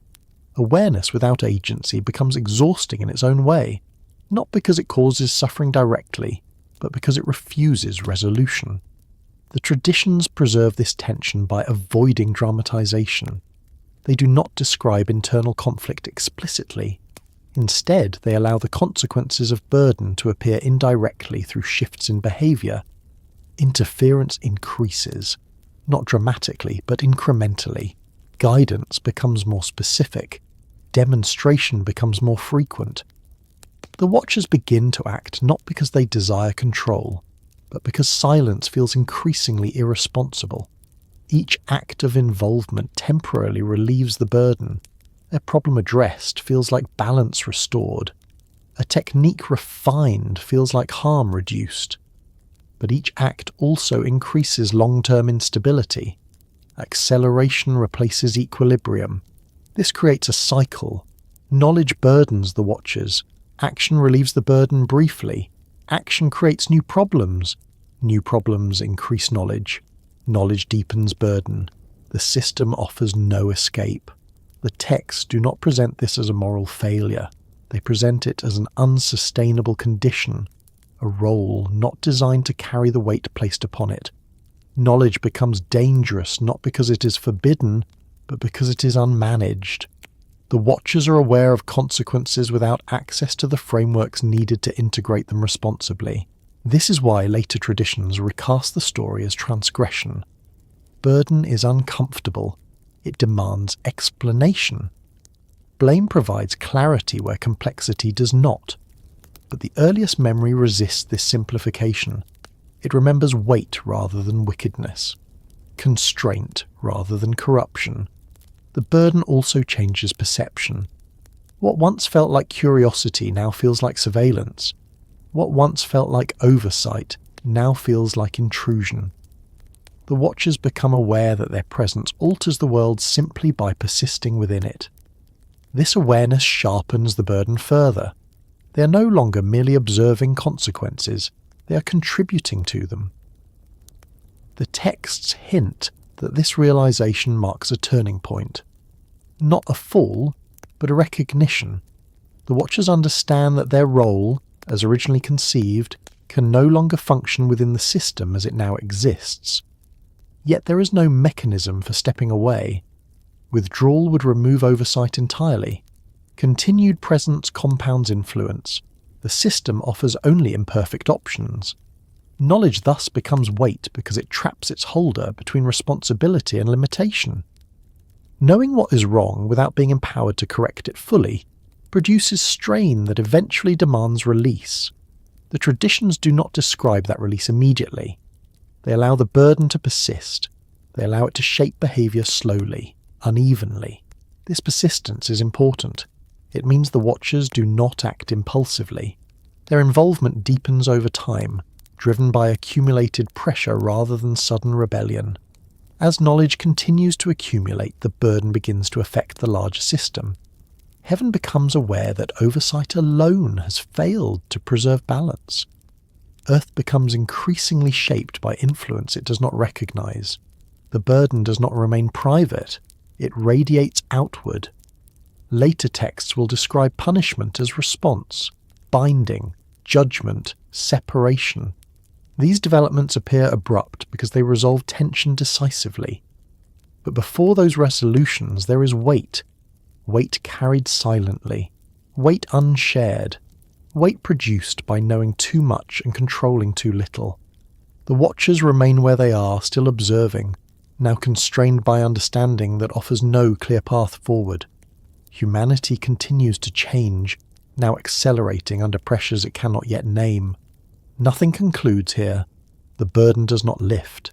It settles deeper into the structure of the story, shaping what comes next. Knowledge has crossed from awareness into obligation. Obligation has no authorized outlet. The system strains under the imbalance, and as the narrative continues, the burden carried by the Watchers will begin to provoke responses not because it is sinful, but because it is unsustainable. What follows will not be sudden. It will emerge as pressure-seeking resolution, as a system moving toward enforcement because restraint has proven insufficient. For now the burden remains, heavy, quiet, unresolved, and the story continues forward under its weight, toward consequences that can no longer be postponed. When later traditions begin to speak of giants, the shift in tone is immediate and unmistakable. The language grows heavier. The imagery becomes larger, more physical, more difficult to reconcile with the quieter processes described earlier. Giants stand out because they are visible. They leave traces. They offer something concrete where everything else in the story resists clarity. But this concreteness is deceptive. The earliest layers of the tradition do not treat giants as the centre of the narrative. They appear briefly, almost reluctantly, as a consequence rather than a focus. Their presence is not elaborated with enthusiasm. There is no sustained description of their culture, their society, or their internal lives. They are mentioned, then moved past, as if the storytellers themselves were uncertain how to integrate them into a story that was never meant to be literal in the way later readers demand. This uncertainty is the first clue that the giants belong to memory rather than event. The texts that mention them emerge in contexts where symbolic language is already doing heavy work. These are traditions grappling with scale, with excess, with outcomes that feel disproportionate to their causes. Giants become a way to describe imbalance made visible, not simply physical size, but amplified consequence. The term itself shifts across languages and periods. Sometimes it refers to great ones, sometimes to fallen ones, sometimes to mighty figures whose defining characteristic is not height, but impact. These beings dominate their surroundings. They consume more than others. They leave damage behind them. This matters because it reframes the giants not as a biological anomaly, but as a narrative tool. They represent something that grew beyond containment. In the context of the Watchers, the giants are not introduced as an independent phenomenon. They are directly linked to the quiet exchange that preceded them. They emerge from proximity, from interaction, from influence that exceeded its original scope. The traditions are careful here. They do not say the Watchers intended to create giants. They do not describe a plan. They describe consequence, something that results from conditions rather than design. This distinction is often lost in later interpretations that seek clear causality. The desire to explain giants as literal offspring of divine beings reflects a need for tangible explanation. But the earliest texts resist specificity. They preserve ambiguity. The giants are remembered because they represent disruption that could not be ignored. Where knowledge spread quietly, giants forced attention. Where influence diffused subtly, giants concentrated its effects. They are memory's attempt to give shape to acceleration. In cultures that preserve these stories, giants often appear at the edge of catastrophe. They are associated with violence, scarcity, and imbalance. They consume resources. They destabilize societies. They amplify existing tensions until collapse becomes inevitable. This portrayal aligns with the underlying narrative logic. The problem is not their existence alone, but their scale. Systems built for gradual growth cannot absorb sudden expansion. Giants overwhelm structures designed for proportion. Memory preserves this as physical enormity, because physical size is an intuitive metaphor for systemic strain. A giant breaks tools meant for ordinary hands. A giant exhausts supplies meant for ordinary bodies. A giant disrupts rhythms meant for ordinary communities. But the texts do not linger on their destruction. They mention it briefly, often in passing, as if unwilling to dwell on it. This restraint suggests discomfort. Giants are not celebrated villains. They are symptoms. The problem of interpretation arises when later readers insist on reading memory as record. Giants become puzzles to solve rather than symbols to understand. Archaeology is invoked. Genetics is speculated upon. Skeletons are sought. This impulse misses the function of the story. The traditions are not trying to explain anatomy. They're trying to explain collapse. They're grappling with why the world became unmanageable, why balance was lost, why intervention escalated into catastrophe. Giants provide a way to say that something grew too large to be governed by the rules that once applied. That influence multiplied faster than structure, that consequences exceeded intent. Memory struggles to articulate this in abstract terms, so it gives it shape. The Watcher's involvement is remembered through the giants. because it represents the moment when quiet exchange became undeniable. Influence that could once be ignored now stood visibly above ordinary limits.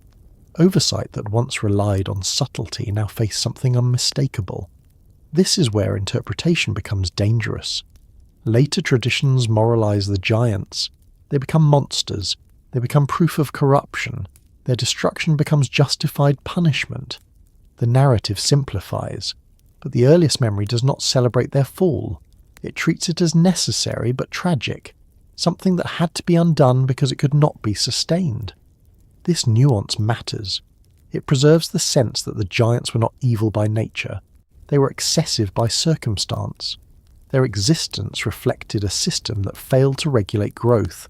The problem of interpretation deepens when later cultures retrofit their anxieties onto the giants.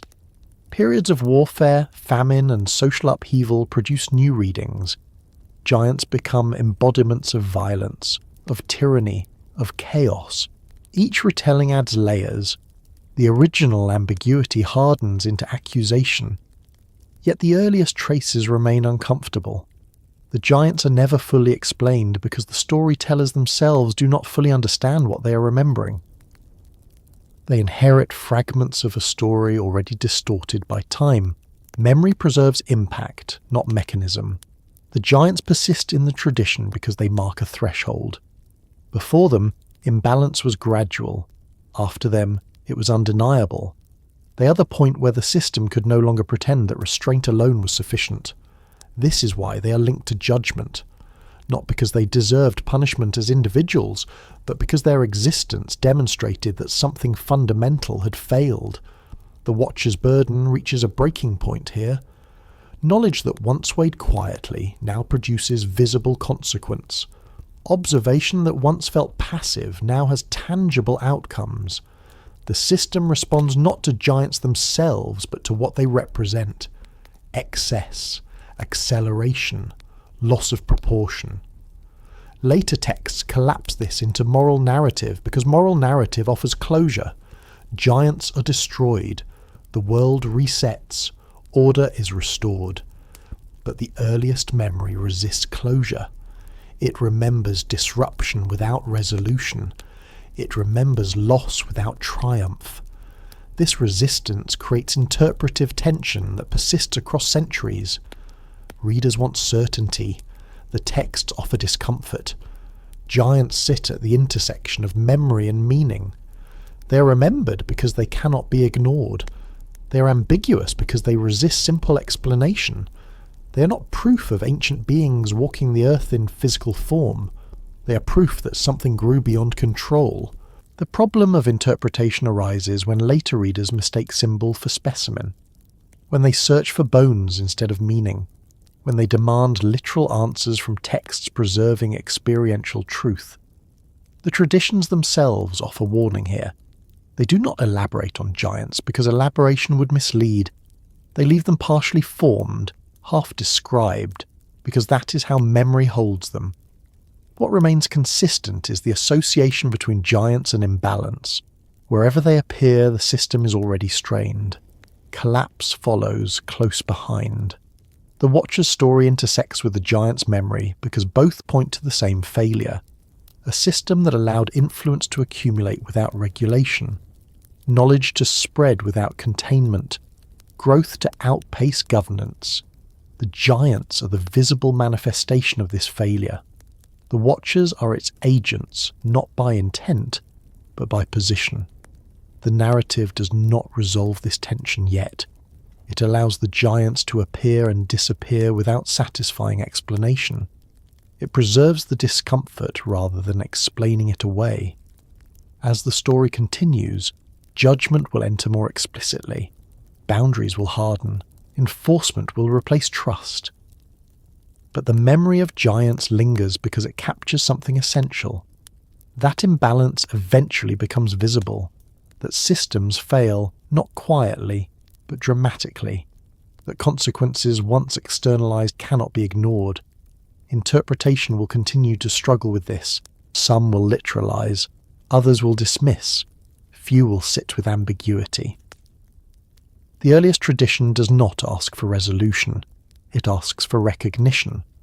Giants are remembered not because they were the point, but because they marked it. And as the narrative moves forward, carrying this unresolved memory with it, the problem of interpretation deepens. The story becomes harder to tell without distortion. The need for judgment grows stronger.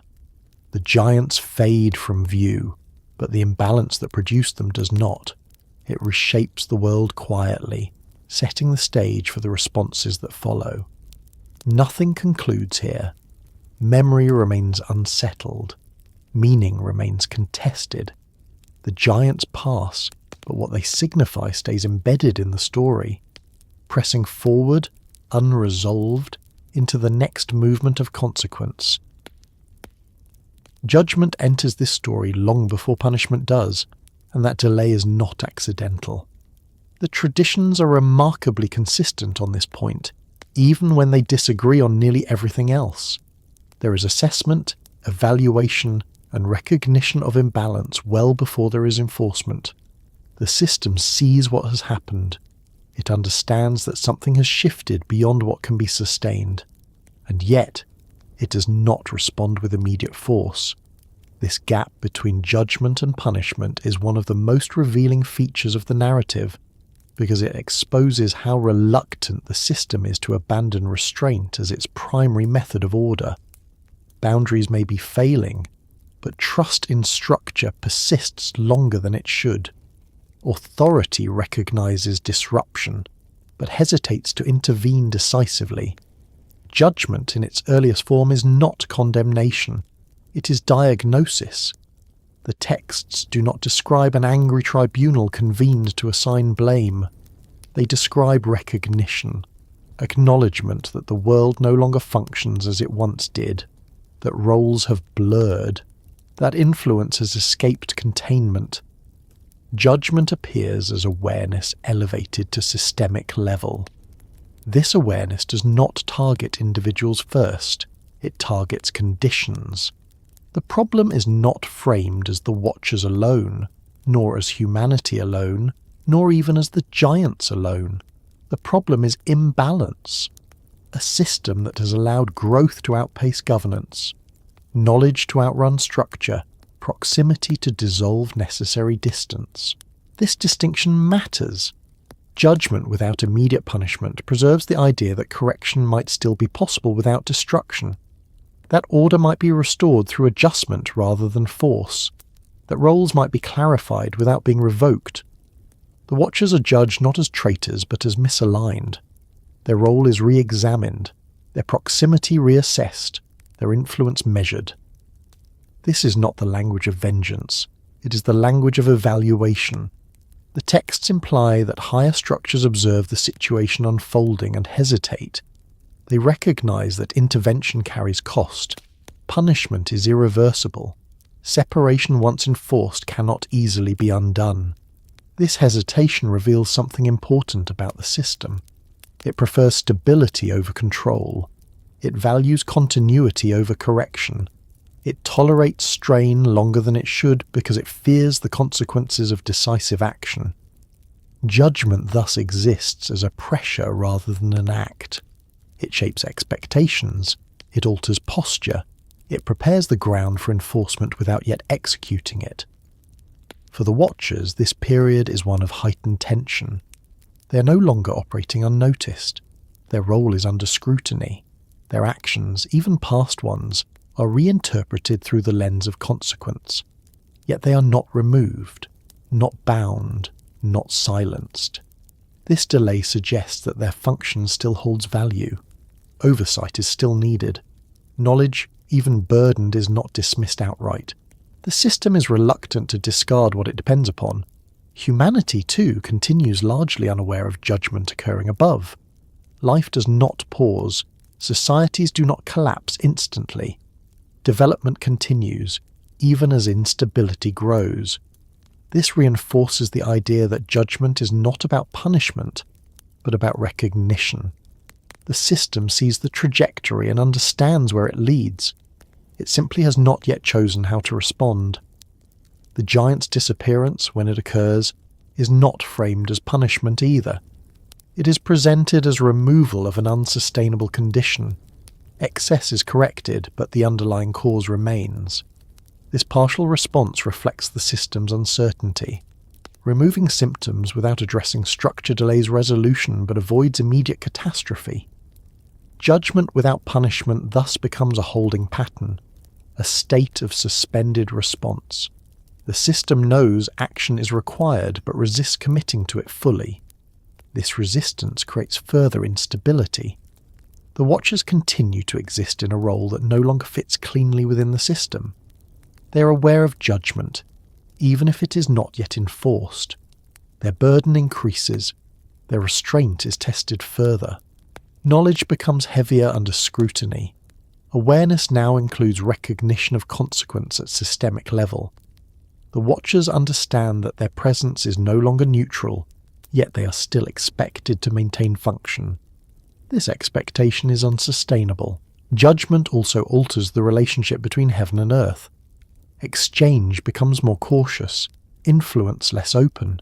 The quiet responsiveness that once flowed both ways begins to tighten. But this tightening is uneven. Some channels close while others remain open.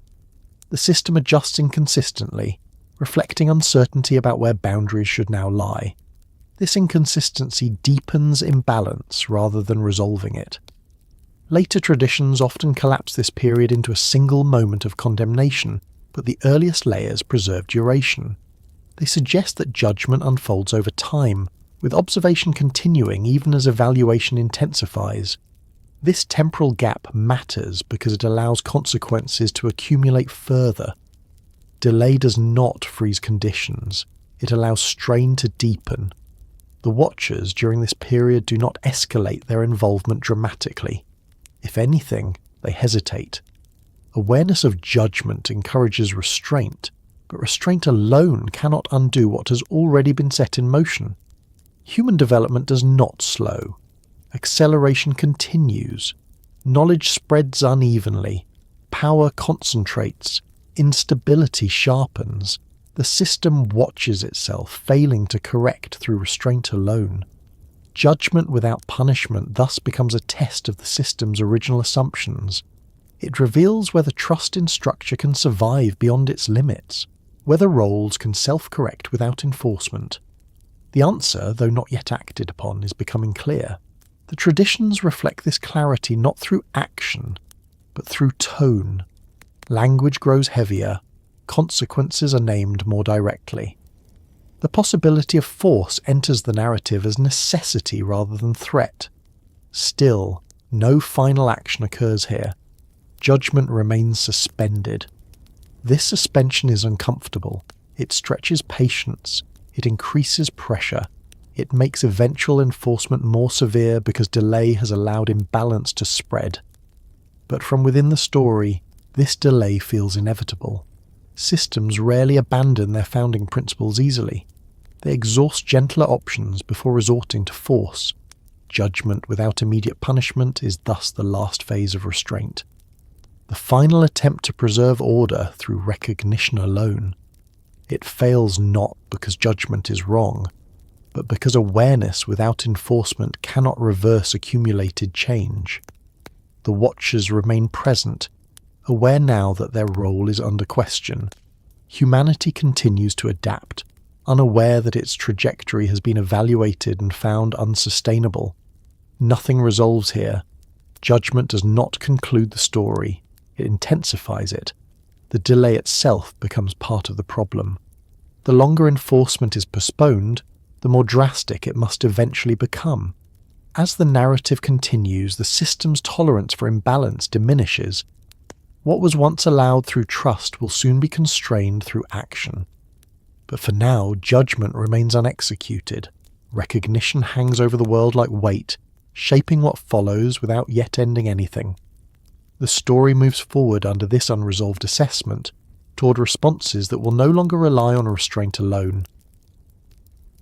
After judgment had been recognized but not yet enforced, something subtle happened that the text described more by absence than by event.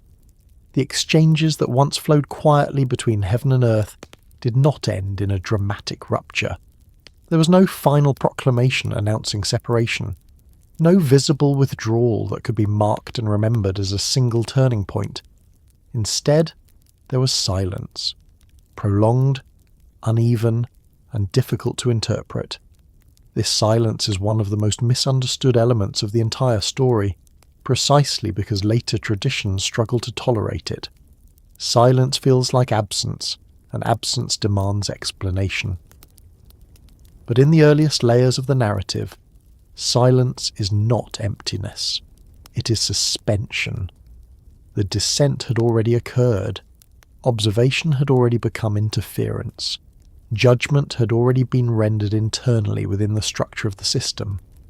What followed was not immediate correction, but withdrawal of responsiveness. The quiet exchange that once shaped the world subtly began to thin, not because it was forbidden outright, but because it was no longer trusted. The Watchers remain present during this phase, but their role changes again. They are no longer participants in exchange. They are no longer contributors to adaptation. They are reduced slowly to something closer to their original function, but without the original assumptions that made that function stable. Watching continues, but it is constrained. The silence is not total. Influence does not vanish overnight. Knowledge already diffused continues to operate. Practices already learned persist. Societies do not revert. The world does not reset. What disappears is responsiveness from above. No further clarification, no further refinement, no further adjustment. This creates an unusual condition. Humanity continues to change, but without feedback. Growth continues, but without guidance, however subtle that guidance once was. The world accelerates into complexity, carrying knowledge whose source has gone quiet. The texts preserve this phase as a kind of pause that stretches across generations. They do not dwell on it because nothing obvious happens. There are no catastrophes directly attributed to the silence. There are no miracles either. Life simply continues. This continuation is what makes the silence so dangerous. Systems that rely on feedback collapse slowly when feedback is withdrawn. Errors persist longer. Corrections lag. Imbalances compound. Without oversight, even minimal oversight, instability increases not through shock, but through accumulation. The Watchers experience this silence differently. Their burden does not lift when exchange ceases. It changes shape. Knowledge remains, but now it cannot even be expressed indirectly.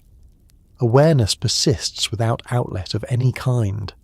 Earlier, restraint was tested by proximity. Now restraint is enforced by isolation. This isolation does not absolve responsibility. It intensifies it. Knowing what is happening while being structurally prevented from responding creates a deeper form of strain. The Watchers are now witnesses to consequences they helped set in motion, but can no longer influence. The traditions do not describe their reaction explicitly. They do not tell us of despair, regret, or defiance. Instead, they emphasize duration. The silence lasts long enough to become normalized. This normalization is crucial. Silence that lasts briefly is interpreted as interruption. Silence that endures becomes condition. Human cultures adapt to this condition without naming it. They continue to innovate. They continue to struggle. They continue to remember fragments of earlier proximity through myth, ritual, and story. But something has shifted. The sense of responsiveness that once characterized the world fades. Appeals no longer yield adjustment. Patterns repeat without correction. The silence thus becomes a test of autonomy. Humanity must now navigate consequences of accelerated knowledge without external moderation. Systems that grew under influence must now stabilize themselves. This stabilization fails unevenly. Some societies adapt, others collapse. Some consolidate power, others fragment. The world becomes more stratified, more volatile. The silence does not cause this directly. It reveals it. The Watchers, meanwhile, are neither dismissed nor destroyed at this stage. They exist in a diminished role, aware that oversight alone is insufficient and intervention is no longer tolerated. This position is unsustainable, but the system persists in it longer than it should.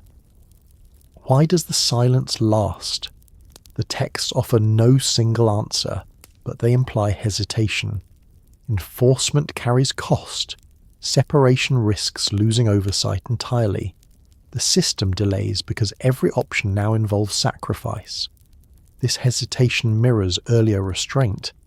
The same reluctance that delayed punishment now delays resolution.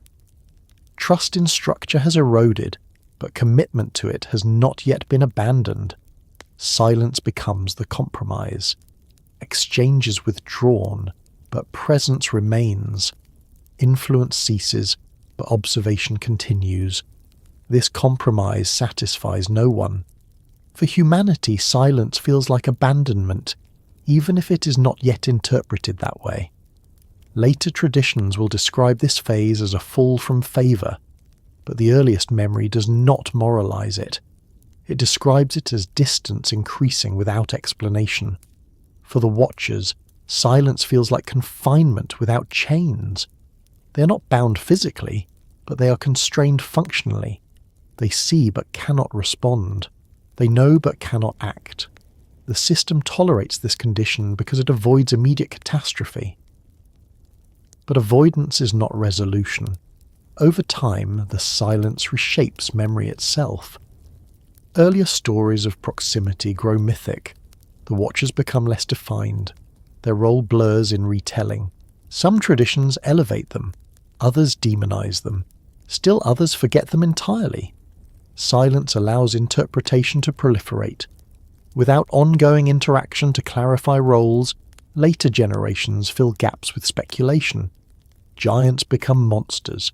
Knowledge becomes corruption. Dissent becomes rebellion. The original complexity of the story erodes under the weight of interpretation. This is one of the most significant consequences of the silence. Not collapse, but distortion. Memory preserved without context hardens into myth. Ambiguity becomes certainty. Symbol becomes literal. The watcher's story survives, but altered. The silence also marks a shift in how authority is understood. Direct responsiveness is replaced by mediated structures. Law, ritual, and hierarchy grow in importance as substitutes for proximity. Human societies compensate for silence by formalizing order internally. Kingship hardens. Codes emerge. Enforcement becomes human responsibility rather than divine adjustment. This internalization of governance is not framed as progress or punishment in the earliest memory. It is simply adaptation. The silence thus plays a role in shaping civilization itself, not by guiding it, but by withdrawing guidance. This withdrawal forces humanity to confront the consequences of accelerated development alone. The watchers remain witnesses to this process. Their presence persists in memory as unease rather than instruction. Later traditions will retroactively assign motive to the silence. Some will call it mercy, others will call it wrath. Still others will interpret it as abandonment. The earliest layers resist all three. They remember silence as consequence of unresolved imbalance rather than deliberate intent. The descent created conditions that required response. Judgment recognized those conditions. Silence postponed response. This postponement does not heal the system, it stretches it. As generations pass, the pressure created by silence accumulates. The lack of correction allows instability to spread deeper into structure. The longer silence endures, the more drastic eventual enforcement must be. The texts hint at this inevitability without naming it directly. They describe increasing distance, hardening roles, loss of intimacy between realms. Silence is not peaceful, it is tense. It holds the system in a state of suspended failure, where nothing collapses immediately, but nothing truly stabilizes either.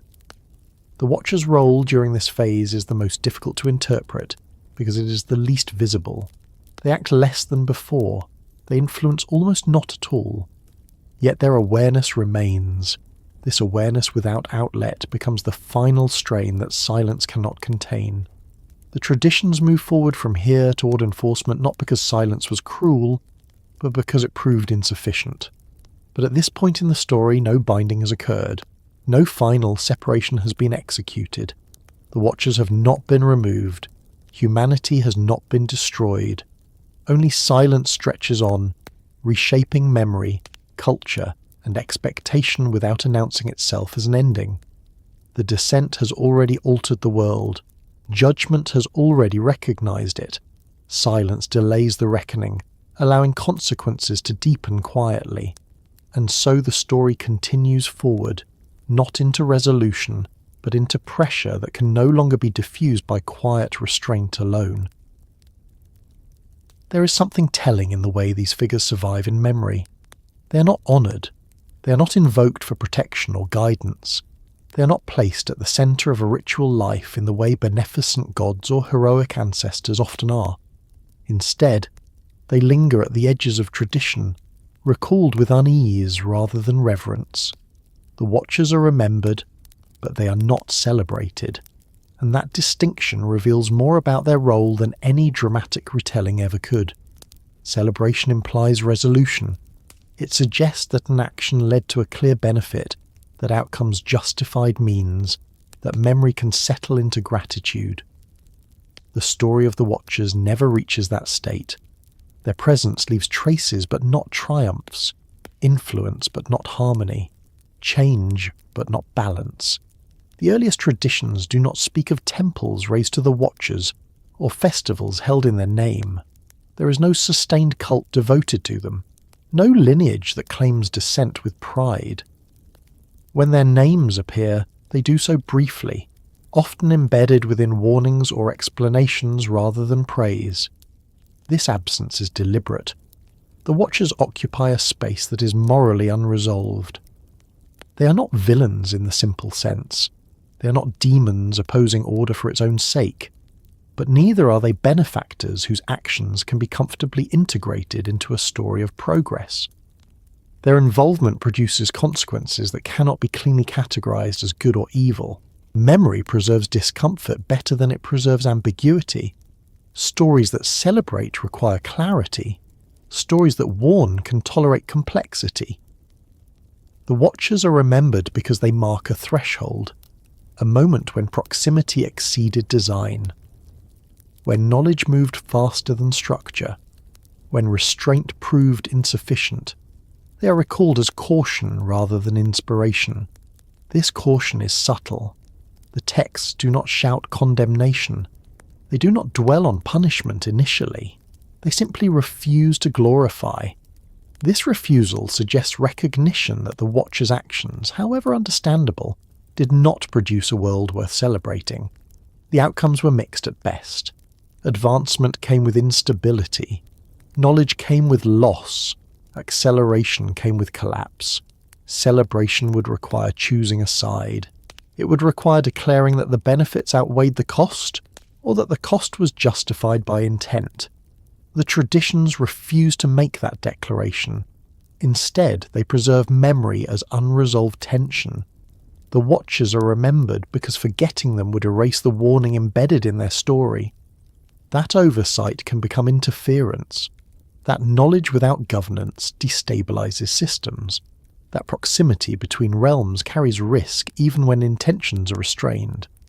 Their memory functions as a boundary marker, a reminder of where lines once blurred and why they were later enforced more rigidly. This is why later traditions struggle with them. Some attempt to demonize the Watchers to resolve discomfort through condemnation. Others attempt to romanticize them as bringers of enlightenment. Both approaches simplify what the earliest memory keeps complex. Demonization offers moral clarity. Romanticization offers justification. Neither preserves the caution inherent in the original story. The Watchers are remembered, not celebrated, because their legacy does not fit comfortably into either framework. Their influence changed the world, but not in a way that produced lasting equilibrium. Their knowledge expanded human capability, but also accelerated imbalance. Their presence revealed structural flaws that could not be repaired without force. Memory holds them as a problem that was addressed, not a gift that was cherished. This framing matters because it shapes how later cultures understand authority. The Watcher's story becomes a warning against unregulated intermediaries, against actors who possess insight without accountability, against proximity that bypasses governance. By remembering the Watchers without celebrating them, traditions encode skepticism toward influence that lacks clear mandate. They caution against those who see clearly but do not rule responsibly. This skepticism appears again and again in later thought. Suspicion of advisors without authority, distrust of experts without accountability, fear of knowledge wielded outside established structures. The Watchers become an early articulation of this anxiety. They are not condemned outright because their role was once necessary. Observation was required. Oversight mattered. Their function was valid within the system as originally designed. But memory does not forget that the system failed to contain them, that their role, once destabilized, produced outcomes that required harsh correction. Celebration would imply endorsement of that failure. Instead, memory keeps them at a distance. It recalls them as figures associated with imbalance, not order, with excess, not proportion, with consequence, not resolution. This is also why their story is often fragmented. Full narratives risk humanizing them too much, making sympathy easier. Fragmentation preserves unease. It prevents comfortable identification. The Watchers are not given long speeches. They are not allowed to justify themselves in the texts. Their interior lives remain largely inaccessible. This is not oversight. It is restraint. Allowing them full voice would invite celebration or condemnation. Silence preserves ambiguity. The traditions remember outcomes rather than motivations. They focus on what happened, not why it felt necessary. This keeps attention on consequence rather than intent. In doing so, memory aligns itself with systemic thinking rather than moral drama. The Watchers are not remembered as individuals who made poor choices. They are remembered as participants in a structural failure. This perspective resists personalization. It discourages hero worship and scapegoating alike.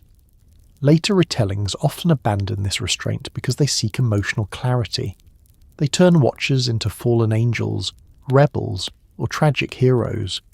These narratives are compelling, but they simplify. The earliest memory is less interested in compelling stories than in preserving caution. By remembering the Watchers without celebration, the traditions keep open the question of responsibility. They refuse to close the story with redemption or damnation. They leave it unresolved. This unresolved quality is why the Watchers persist across cultures and centuries. They remain useful as symbols of what happens when roles blur and systems fail to adapt. They are invoked not to inspire but to explain, not to comfort but to warn.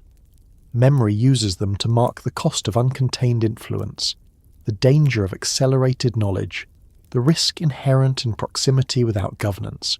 This is why their story survives even when other figures fade. Heroes require admiration. Villains require opposition. The Watchers require reflection. They occupy the uncomfortable middle where intention and outcome diverge. The traditions keep them there deliberately. As the narrative continues, enforcement will enter more decisively. Binding will replace silence. Separation will replace hesitation. The Watcher's role will be closed rather than reformed. But even after that closure, memory does not transform them into saints or monsters. It leaves them suspended as cautionary figures. They are remembered because forgetting them would erase the lesson embedded in their presence, that not all influence should be celebrated, that not all knowledge should be accelerated, that not all proximity is beneficial. The Watchers remain in memory as a reminder of a world that tried to operate on trust and restraint alone, and discovered, too late, that structure must sometimes be enforced. Their story continues not as praise, but as warning, and it carries forward, unresolved, into the next stage of consequence where memory hardens into doctrine and ambiguity gives way to control. As the traditions evolve, language begins to harden around roles that were once fluid, and distinctions that were once implied become formalized. One of the most significant of these distinctions is the one that emerges between angels and messengers. Later readers often assume these terms are interchangeable, but the earliest layers of the story treat them very differently. This difference is not theological decoration. It reflects a structural response to everything that went wrong before. The Watchers are never described in the earliest texts as messengers. They are not sent with instructions. They do not carry declarations. They do not deliver commands from a higher authority to a lower one. Their function is observational, not communicative. This distinction matters because messengers exist precisely to prevent the kind of ambiguity that surrounded the Watchers. A messenger does not decide what to say. A messenger does not interpret. A messenger does not adjust message based on context. The role is deliberately narrow. Receive instruction. Deliver instruction. Withdraw. Responsibility for content remains with the sender. Responsibility for outcome is shared through formal hierarchy. Angels, as they later come to be understood, fit this model. They are not observers tasked with long-term presence. They are agents of transmission. Their authority derives entirely from message, not from proximity or awareness. They arrive, deliver, and leave. This structure solves several problems at once. First, it limits exposure. Messengers are not embedded in the systems they affect. They do not remain long enough to accumulate unintended influence. Their interaction is brief, purposeful, and constrained. Second, it preserves accountability. If a message causes harm, responsibility can be traced. The sender authorized it. The messenger executed it. There is no diffuse influence, no gradual drift, no quiet exchange. Third, it eliminates interpretive burden. Messengers are not meant to understand the full system they address. They do not evaluate. They do not judge. They transmit. The Watchers, by contrast, existed in a role that combined awareness with duration. They were present long enough to see patterns, close enough to understand consequences, yet constrained enough to lack authority. This combination proved unstable. The distinction between angels and messengers emerges as a corrective measure. Later traditions formalize angels as beings defined by obedience rather than insight. Their virtue lies not in what they know, but in what they do not do. They do not linger. They do not reflect. They do not intervene beyond instruction. This is not an accident of theology. It is design choice shaped by memory of failure. The Watchers represent what happens when beings possess insight without mandate. Messengers represent what happens when mandate exists without insight. Neither role is complete on its own, but the system learns that insight without authority is more dangerous than authority without insight. This learning reshapes how divine human interaction is imagined. Prolonged presence is replaced by episodic contact. Observation is replaced by instruction. Exchange is replaced by delivery.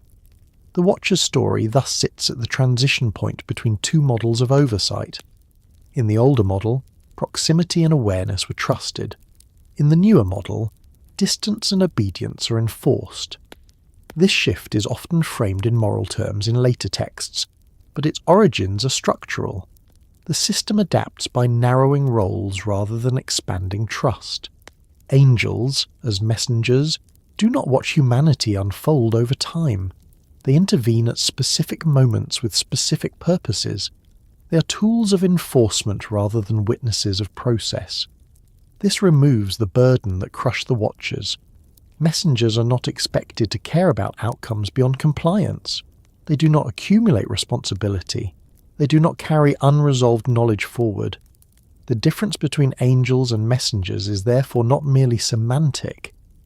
It is the difference between systems that tolerate ambiguity and systems that eliminate it. The Watchers exist in ambiguity. Their role invites interpretation. Their presence generates unintended consequences. Their knowledge demands response without authorization. Messengers eliminate ambiguity by design. They operate within strict constraints. They do not adapt messages to circumstance. They do not remain present long enough to influence beyond their task. This rigidity is often celebrated in later traditions as purity or obedience, but at its core, it is a defensive architecture. The system has learned not to trust prolonged proximity. This learning reshapes memory itself. Stories of messengers are clearer. They have beginnings and endings. They deliver content and exit. Stories of watchers remain fragmentary because their role resisted containment. Later readers often project messenger characteristics backward onto the watchers, expecting them to behave as obedient agents. When they do not, those readers interpret deviation as rebellion. But this misreads the original role. The watchers were never meant to function as messengers. They were not given scripts. They were not tasked with communication. They were placed to observe. When observation failed to remain neutral, the system did not attempt to reform it. It replaced it. The rise of messengers marks the end of tolerance for roles that combine awareness and autonomy. This has profound implications for how knowledge is treated going forward. Knowledge becomes centralized. Transmission becomes controlled. Revelation becomes episodic rather than continuous. The quiet exchange between heaven and earth gives way to punctuated intervention. This change reduces instability, but it also reduces adaptability. Systems governed by message rather than observation respond to crisis rather than anticipating it. They enforce order rather than nurturing balance. The Watcher's story preserves the memory of what was lost in this transition. They represent a model where oversight involved understanding, where proximity allowed empathy, where influence emerged gradually rather than being imposed. That model failed, but its failure does not erase its value. The difference between angels and messengers thus becomes a record of compromise. Stability is purchased at the cost of nuance. Control replaces insight. Later traditions often celebrate this outcome because it produces clarity. Rules are enforced. Boundaries are maintained. Roles are fixed. But the memory of the watchers lingers because clarity came with loss. The system no longer watches in the way it once did. It intervenes only when necessary. It no longer accumulates understanding through presence. It reacts through command. Humanity adapts to this new condition by internalizing governance. Law replaces guidance. Authority replaces exchange. This internalization shapes civilization deeply. Responsibility shifts downward. Humans become accountable for outcomes previously moderated by proximity. The Watcher's failure thus indirectly contributes to human autonomy, not as gift, but as necessity. The system withdraws nuanced oversight because it cannot manage its consequences. Humanity inherits the burden of balance. The difference between angels and messengers is therefore not merely about beings. It is about models of control. Watchers embody relational oversight. Messengers embody transactional authority. One fails through ambiguity. The other succeeds through rigidity. Neither is ideal. But the system chooses the one that can be enforced. As the narrative continues, this choice will solidify. Messengers will dominate later stories. The Watchers will fade into cautionary memory. Yet the tension between insight and authority remains unresolved. It resurfaces in different forms across history. Advisors without power, experts without mandate, witnesses without voice.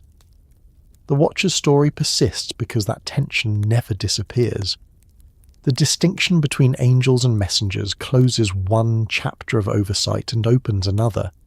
It marks the system's decision to abandon prolonged presence in favour of controlled intervention. But this decision does not undo what came before. Knowledge already diffused continues to shape the world. Memory already altered continues to influence interpretation. The Watchers do not vanish entirely. They recede into the background, lingering as warning rather than function. And as the narrative moves forward toward binding and separation, the system carries this lesson with it, that roles must be narrow, that proximity must be limited, that watching, left unchecked, becomes too heavy a burden to bear. The difference between angels and messengers stands as a quiet acknowledgement of that failure, shaping everything that follows without ever fully resolving the tension that created it. As the story of the Watchers moved beyond its earliest cultural setting, it did not travel intact. It fragmented, adapted, condensed, and expanded, shaped by the needs and anxieties of each community that carried it forward. This transformation did not occur because the story was weak, but because it was unresolved. Stories without clear moral closure invite reinterpretation. They demand completion. And every culture that inherited the Watchers felt compelled to finish what the earliest memory had deliberately left open. The first shift occurs not in content, but in tone. The earliest layers speak cautiously. They describe conditions rather than verdicts. They preserve ambiguity because ambiguity reflects lived uncertainty. But as the story moves through time and geography, ambiguity becomes uncomfortable. Communities facing instability prefer certainty. They want to know who was right, who was wrong, and why consequences followed. As a result, the Watchers gradually transform from structural participants into moral actors. In early transmission, the Watchers are remembered as Watchers. Their role remains functional. Their failure is systemic. But as the texts travel, their role becomes personalized. They acquire names. Individual actions are emphasized. Motive is introduced where earlier memory described consequence. This personalization changes everything. Once individuals exist, blame becomes possible. Once motive is assigned, judgment can be sharpened. Once rebellion is named, punishment can be justified retroactively. The shift does not happen all at once. It emerges gradually, often subtly, as translators, scribes, and storytellers attempt to clarify what earlier texts left unresolved. Small interpretive choices accumulate. A descriptive phrase becomes evaluative. A condition becomes an act. A process becomes a decision. Language plays a crucial role here. Words that once indicated observation begin to take on moral weight. Watching becomes spying. Teaching becomes seduction. Influence becomes corruption. These shifts reflect changing social realities more than historical memory. As communities centralize authority, they become more suspicious of unregulated influence. As law replaces custom, deviation becomes offense. As hierarchy hardens, intermediaries without mandate become threats. The Watcher's story adapts to these realities. In some traditions, the Watchers become explicitly fallen. Their descent is reframed as deliberate rebellion rather than gradual misalignment. Their knowledge becomes forbidden rather than premature. Their involvement becomes malicious rather than conflicted. This framing serves a purpose. It reinforces boundaries that those communities now consider essential. It warns against bypassing authority. It justifies centralized control over knowledge and access. In other traditions, the Watchers are softened rather than demonized. They become tragic figures. Their actions are framed as misguided compassion rather than defiance. Their punishment becomes excessive rather than necessary. This version appeals to cultures more comfortable with ambiguity, more willing to tolerate unresolved tension. But even here, the story changes. Sympathy replaces caution. The Watchers become characters rather than conditions. Both paths move away from the earliest memory. As texts travel across linguistic boundaries, metaphors harden into literal claims. Words that once carried symbolic range become fixed. Giants become biological anomalies. Descent becomes spatial movement. Silence becomes abandonment. Translation accelerates this process. Terms chosen to approximate meaning in one language introduce unintended emphasis in another. A word implying magnitude becomes height. A term indicating power becomes violence. Over generations, these shifts compound. By the time the story reaches later canonical forms, the Watchers have become something their earliest versions never were. They are enemies of order, or martyrs, or warnings encoded as villains. What is lost in this transformation is scale. The original story operates at systemic level. It concerns structures, roles, and feedback loops. Later versions shrink it to interpersonal drama. This shrinkage makes the story easier to tell, but less accurate to its original concern. The Watcher's influence is no longer described as diffuse and gradual. It becomes concentrated and spectacular. Catastrophe is accelerated. Punishment becomes decisive. This appeals to audiences seeking clarity, but it obscures the original insight that systems fail slowly before they collapse suddenly. That imbalance accumulates quietly before it becomes visible. The travelling of texts also introduces new anxieties. Each culture overlays its own fears onto the Watchers. Periods of technological change emphasize forbidden knowledge. Periods of social stratification emphasize hierarchy violation. Periods of moral reform emphasize sexual transgression. The Watchers become mirrors. This mirroring does not invalidate the story, but it alters its focus. The original caution about proximity and unregulated observation becomes secondary to newer concerns. As a result, later readers often encounter the Watchers first as villains rather than warnings. This inversion changes how the story functions. Instead of inviting reflection, it invites judgment. Instead of examining structure, it assigns blame. Yet even in these later versions, traces of the earlier ambiguity remain. The Watchers are punished, but the punishment feels excessive.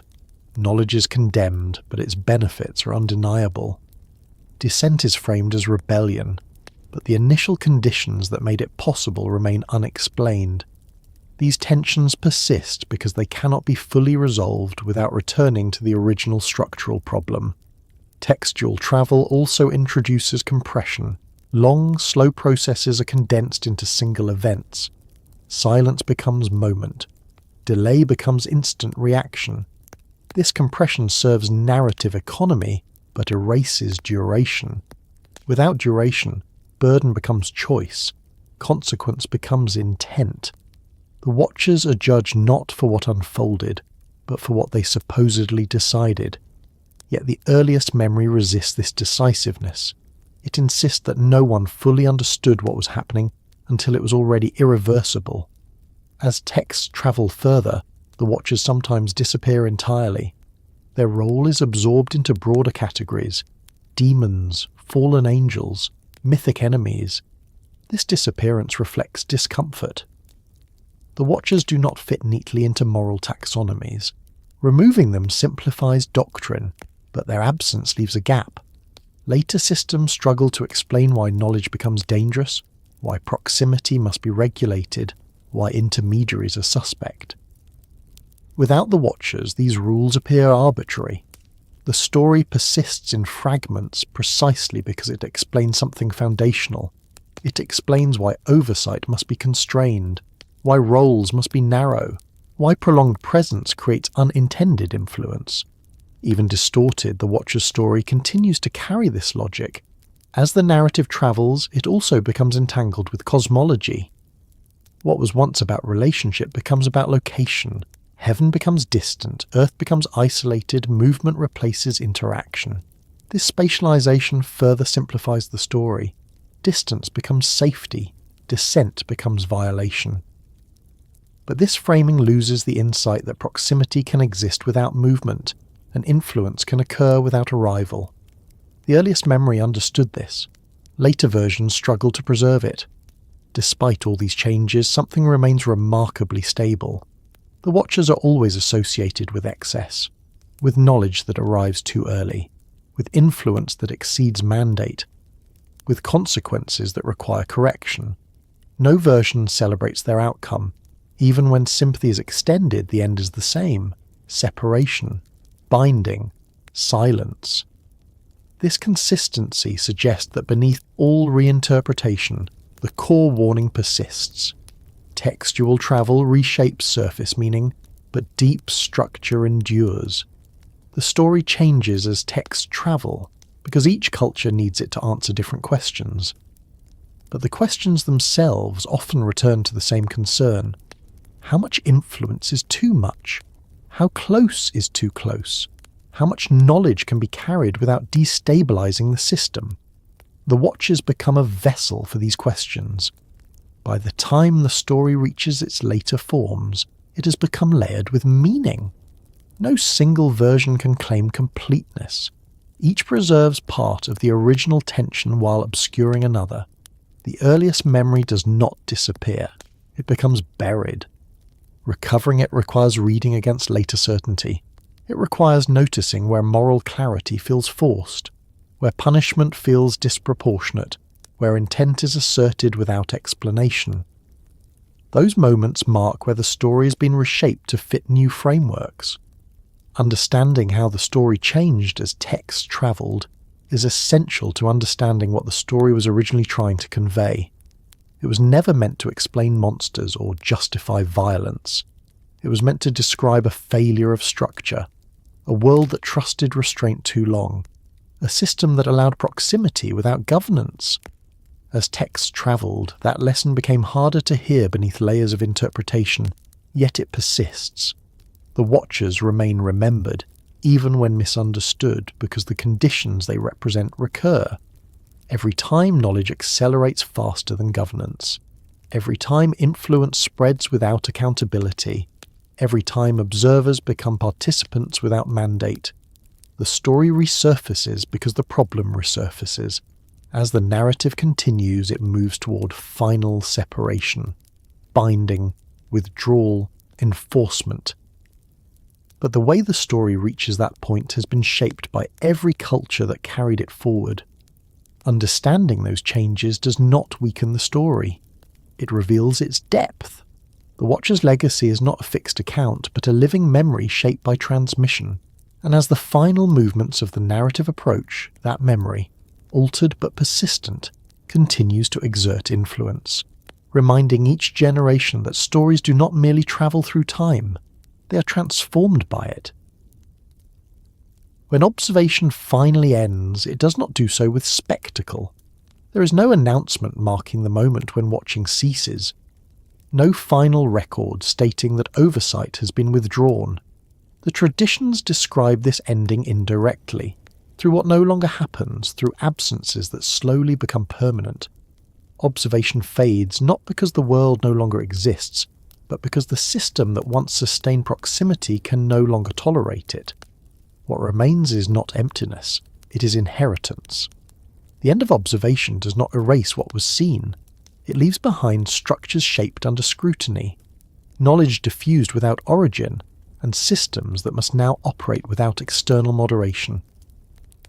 The Watcher's presence ends, but their influence does not vanish.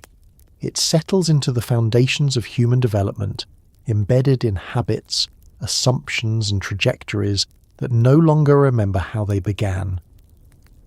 This is the most difficult phase of the story to describe because it resists drama.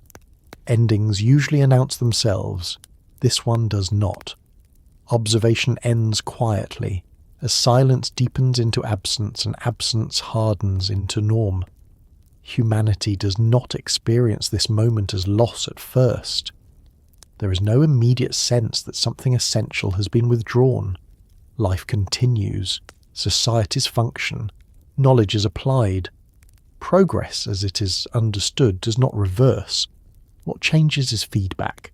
Without observation, correction no longer arrives from outside the system. There is no longer any quiet responsiveness shaping outcomes. No subtle adjustment that keeps imbalance from compounding too far. What remains is autonomy without oversight.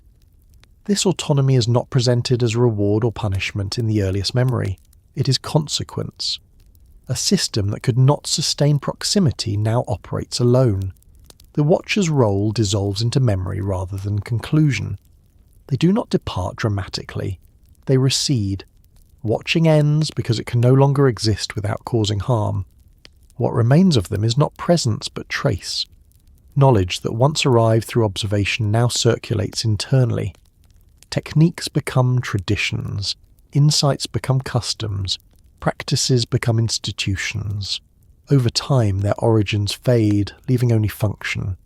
This loss of origin is crucial. When knowledge loses memory of how it was acquired, it gains authority. What once required explanation becomes assumed. What once demanded caution becomes normalized. Human societies inherit capability without context.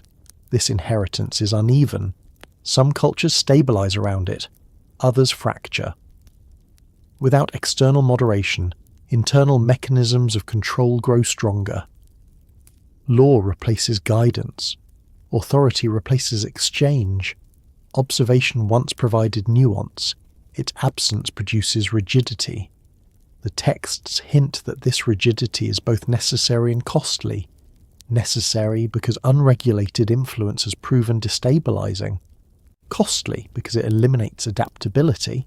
What remains when observation ends is a world forced to govern itself using structures not originally designed for such responsibility. This transition reshapes morality itself. Ethics become codified.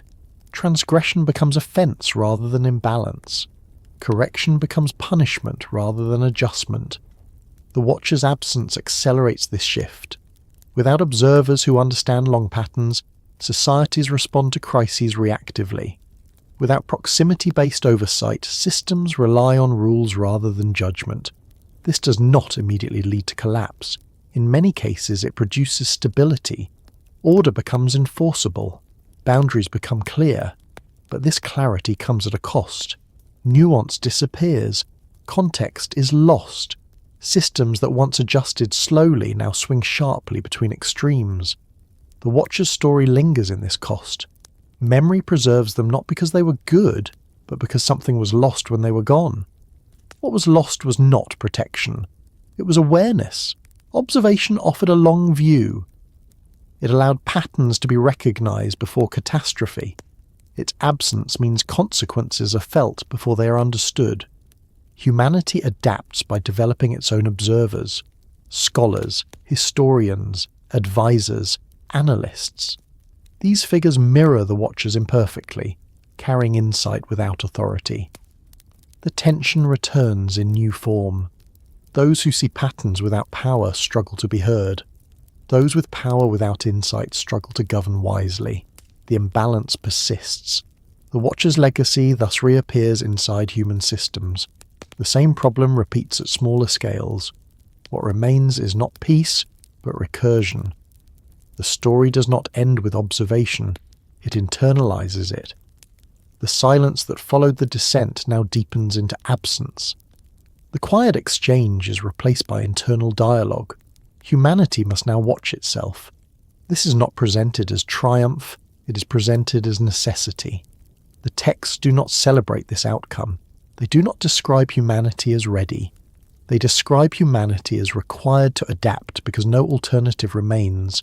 What remains when observation ends is responsibility without guidance.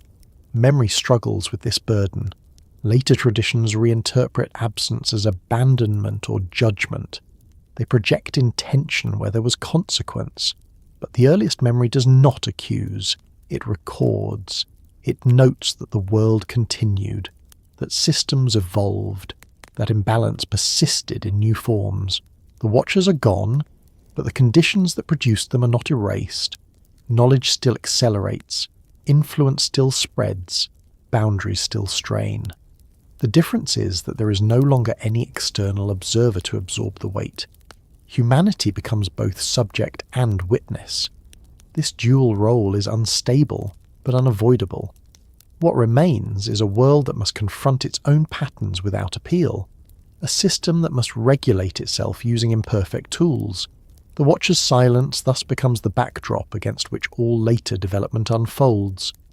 They are not needed anymore because their function has been replaced, not because the need for oversight disappeared. This replacement is incomplete. It produces new failures, new cycles of imbalance. The story does not claim that observation ending solved anything. It suggests that it shifted the burden downward. The Watchers fade because their role proved unsustainable at that scale. humanity inherits a version of that role within its own structures. This inheritance explains why the Watchers continue to matter. They represent a stage the system passed through, not a mistake to be erased. What remains is memory without presence, knowledge without origin, structure without nuance, and yet the world continues. This continuation is not framed as success, it is framed as persistence. The Watcher's absence does not heal the system, it forces it to operate under new constraints. As the narrative approaches its final movement, this absence becomes defining. There is no longer any question of return. Observation has ended definitively. What remains is a world shaped by influence it no longer remembers, governed by structures it had to invent under pressure. The Watchers survive only as story, as warning, as unresolved lesson, and in that survival they continue to exert influence, not by watching, but by reminding later generations of the cost of proximity without governance, and knowledge without containment. The end of observation does not close the story, it transfers it. The responsibility once carried above now rests entirely below. What remains is not resolution, but inheritance, and the story moves forward under that inheritance, toward its final reflection, where memory is all that is left to speak for what once watched and no longer can. As the story reaches its quietest point, it does not resolve into certainty. It settles instead into reflection. The Watchers are no longer present. Observation has ended. Silence has hardened into absence. And yet, the idea that someone once watched remains. This idea persists not because it can be proven, but because it explains something that experience alone struggles to contain. If someone was watching us once, then our world did not begin in isolation. It developed under attention, under awareness that extended beyond immediate survival and short-lived memory. That possibility reshapes how the past feels, even if it cannot be verified. The traditions that preserve this thought do not ask us to believe in Watchers as beings in a literal sense. They ask us to consider what it means to grow under observation and then lose it, to inherit knowledge shaped by influence whose source has faded from memory. If someone was watching us once, then the early acceleration of human development was not entirely internal. It was shaped, subtly, by proximity to something that understood long patterns before we did. Not control, but awareness. Not domination, but presence. This does not elevate humanity. It complicates it. It suggests that our capacity to build, organize, and destroy emerged within a system that briefly tolerated unregulated influence, and then withdrew it. That we learned quickly, perhaps too quickly, and were left to manage the consequences ourselves. If someone was watching us once, then the silence that followed was not abandonment, but transition. A withdrawal forced by instability rather than indifference. This reframes the long arc of history. It suggests that many of our struggles are not failures of intelligence, but consequences of inheritance. We carry knowledge without origin, capability without context, power without guidance. This does not absolve responsibility, it deepens it. Because if observation ended, then responsibility did not disappear. It moved. The Watcher's story, stripped of spectacle and accusation, becomes less about angels and more about systems, about how oversight functions, about what happens when proximity creates influence without authority, about why restraint alone cannot regulate accelerating complexity. If someone was watching us once, then our myths are not fantasies. They are memory struggling to describe structural change.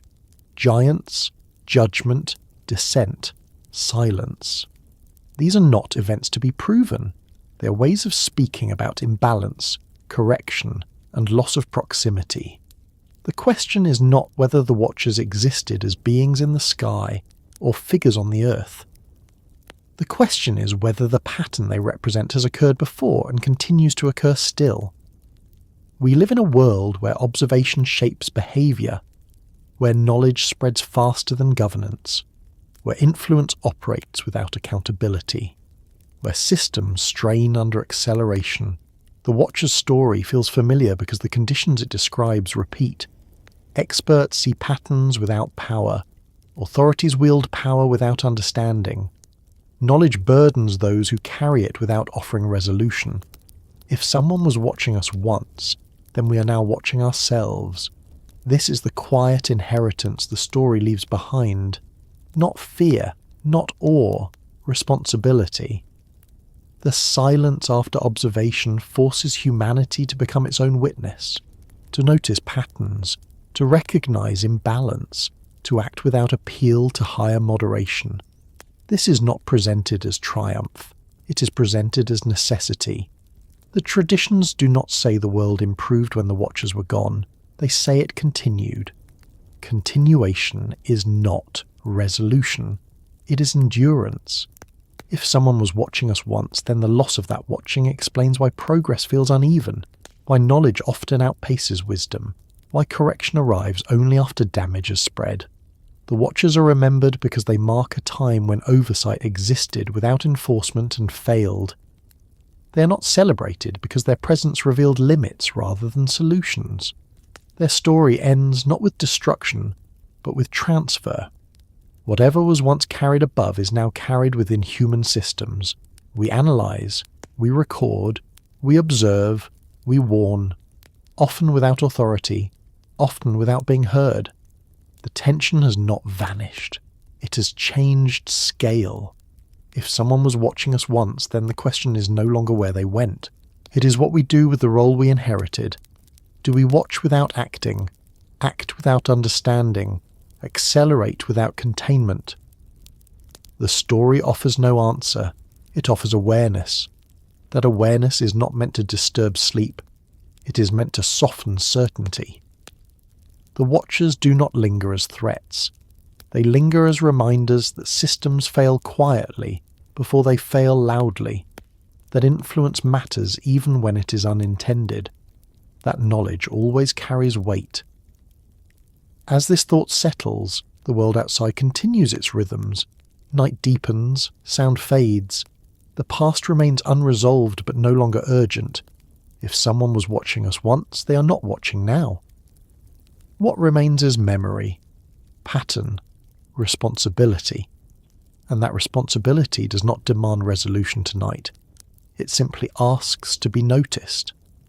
So the story rests here, not with an ending, but with a pause, a quiet acknowledgement that the question itself matters more than any answer.